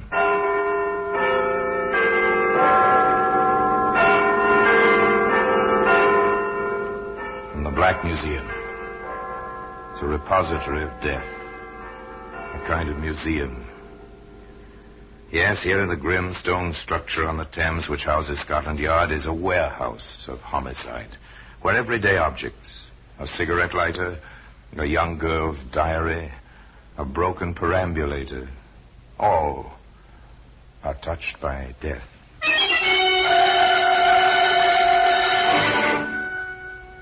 There's a woman's glove. That's a familiar object, hand-stitched, soft leather, the gauntlet type. But this glove touched death. I found something, Inspector. I see. A glove. Lady's glove, sir. Yes. Pigskin. Very nice, too. I wonder now, do you suppose this dainty object fits a killer? And today, that woman's glove can be found in the Black Museum.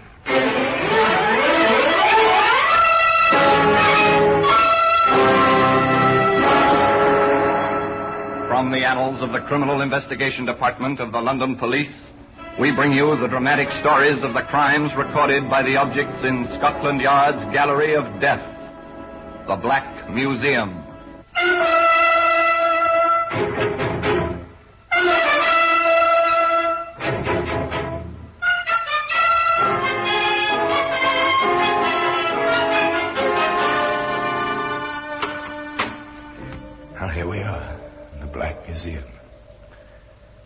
Scotland Yard's Museum of Murder. Yes. Yes, here lies death.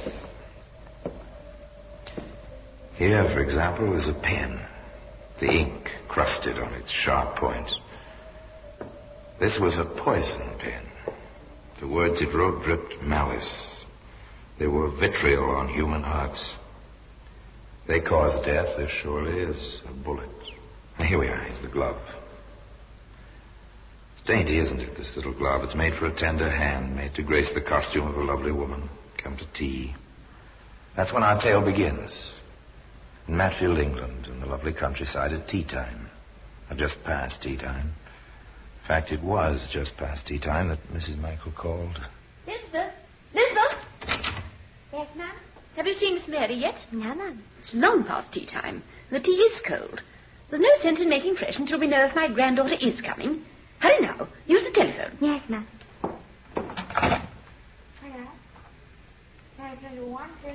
Elizabeth was a good girl. Bit of the slavey type, perhaps, but a good girl. Obediently, she asked the operator for the number of the cottage where Miss Mary lived, with her mother, Dorothy Fredericks, who was Mrs. Michael's daughter, and their housekeeper, Martha Patch.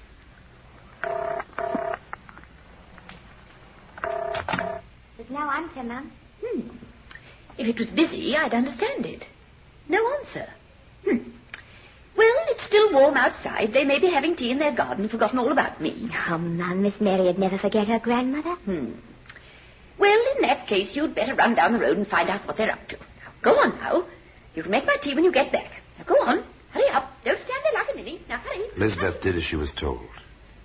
She deposited her apron in the hall, left by the back door, and hurried down the road. And here are her reactions as she turned through the high yew hedge into the garden at the Fredericks' cottage.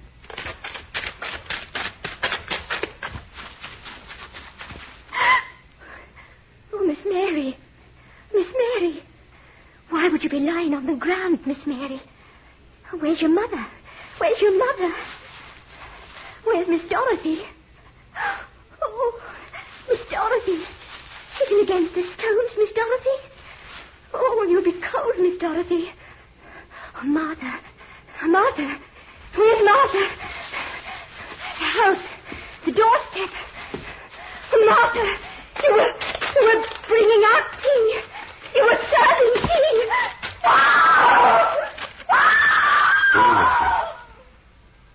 There was no note of hysteria, however, a short while later, when Inspector Seymour and Sergeant Layton took charge for Scotland Yard. How far along are we, Sergeant? Oh, a lot of details, sir. Multiple murder makes a lot of work. 3 women, all shot once. The medical examiner is on his way. The regular crew is working on fingerprints and all the usual, sir. Very well. Which one do you suppose went first, Inspector? I've been thinking about that. Looks as if the youngest was picked off first. Then the mother was caught as she tried to climb the wall we found her against. Oh, and the servant? Probably an afterthought. Or no witness, something like that.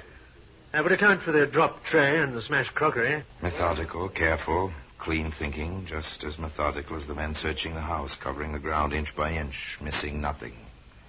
After a while, that job was done. The inspector sat at the kitchen table with many pieces of glued-together crockery in front of him. See what I see, Sergeant?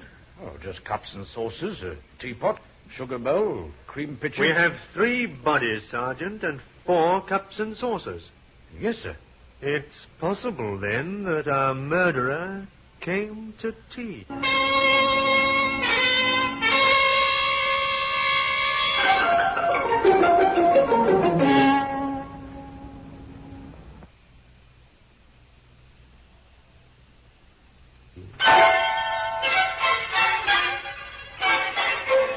Any sign of the weapon, Sergeant? No, not a thing, sir. Not even a spent cartridge. Probably a revolver, then. Well, we'll hear about that after the medical men get through. Anything else? Yes, sir. I found something, Inspector. I see. Pigskin. Very nice, too. I wonder now, do you suppose this dainty object fits a killer? Oh, I've no doubt we'll find out, sir. And you're a bit more optimistic than I am. One never really knows at this stage. Where do you find this, gauntlet? In the garden, sir. Between... Very well. Next step's one I dread, Sergeant. Notification detail in those days. Identification detail, so called by the police, who are sent to notify relatives that someone is injured or dead. That part was over and done with by now, of course. But its equivalent was upcoming, the business of questioning Mrs. Michael, mother of Dorothy Fredericks, the grandmother of Miss Mary. You have a job to do, Inspector Seymour. Stop fiddling with your fingers and get it done. Thank you, Mrs. Michael. You've a murderer to catch. I want him caught, too. I admire your courage, Mrs. Michael. Not courage. I'll cry myself silly as soon as I go to bed. Just angry. What do you want to know, Inspector? Was your daughter a widow? Separated. Not divorced. Just separated. About 5 years now. Any particular reason? Yes. She was too particular. Expect it done. He left her. I've been working on getting them together. For Mary's sake. Waste of time now. Where's her husband living? Piddington, Oxfordshire. Has a nice farm. Doing well. Pretty decent chap. But like to look at the girls, if you know what I mean. I told Dorothy, let him look. But no. So off he went. Now, not since they've been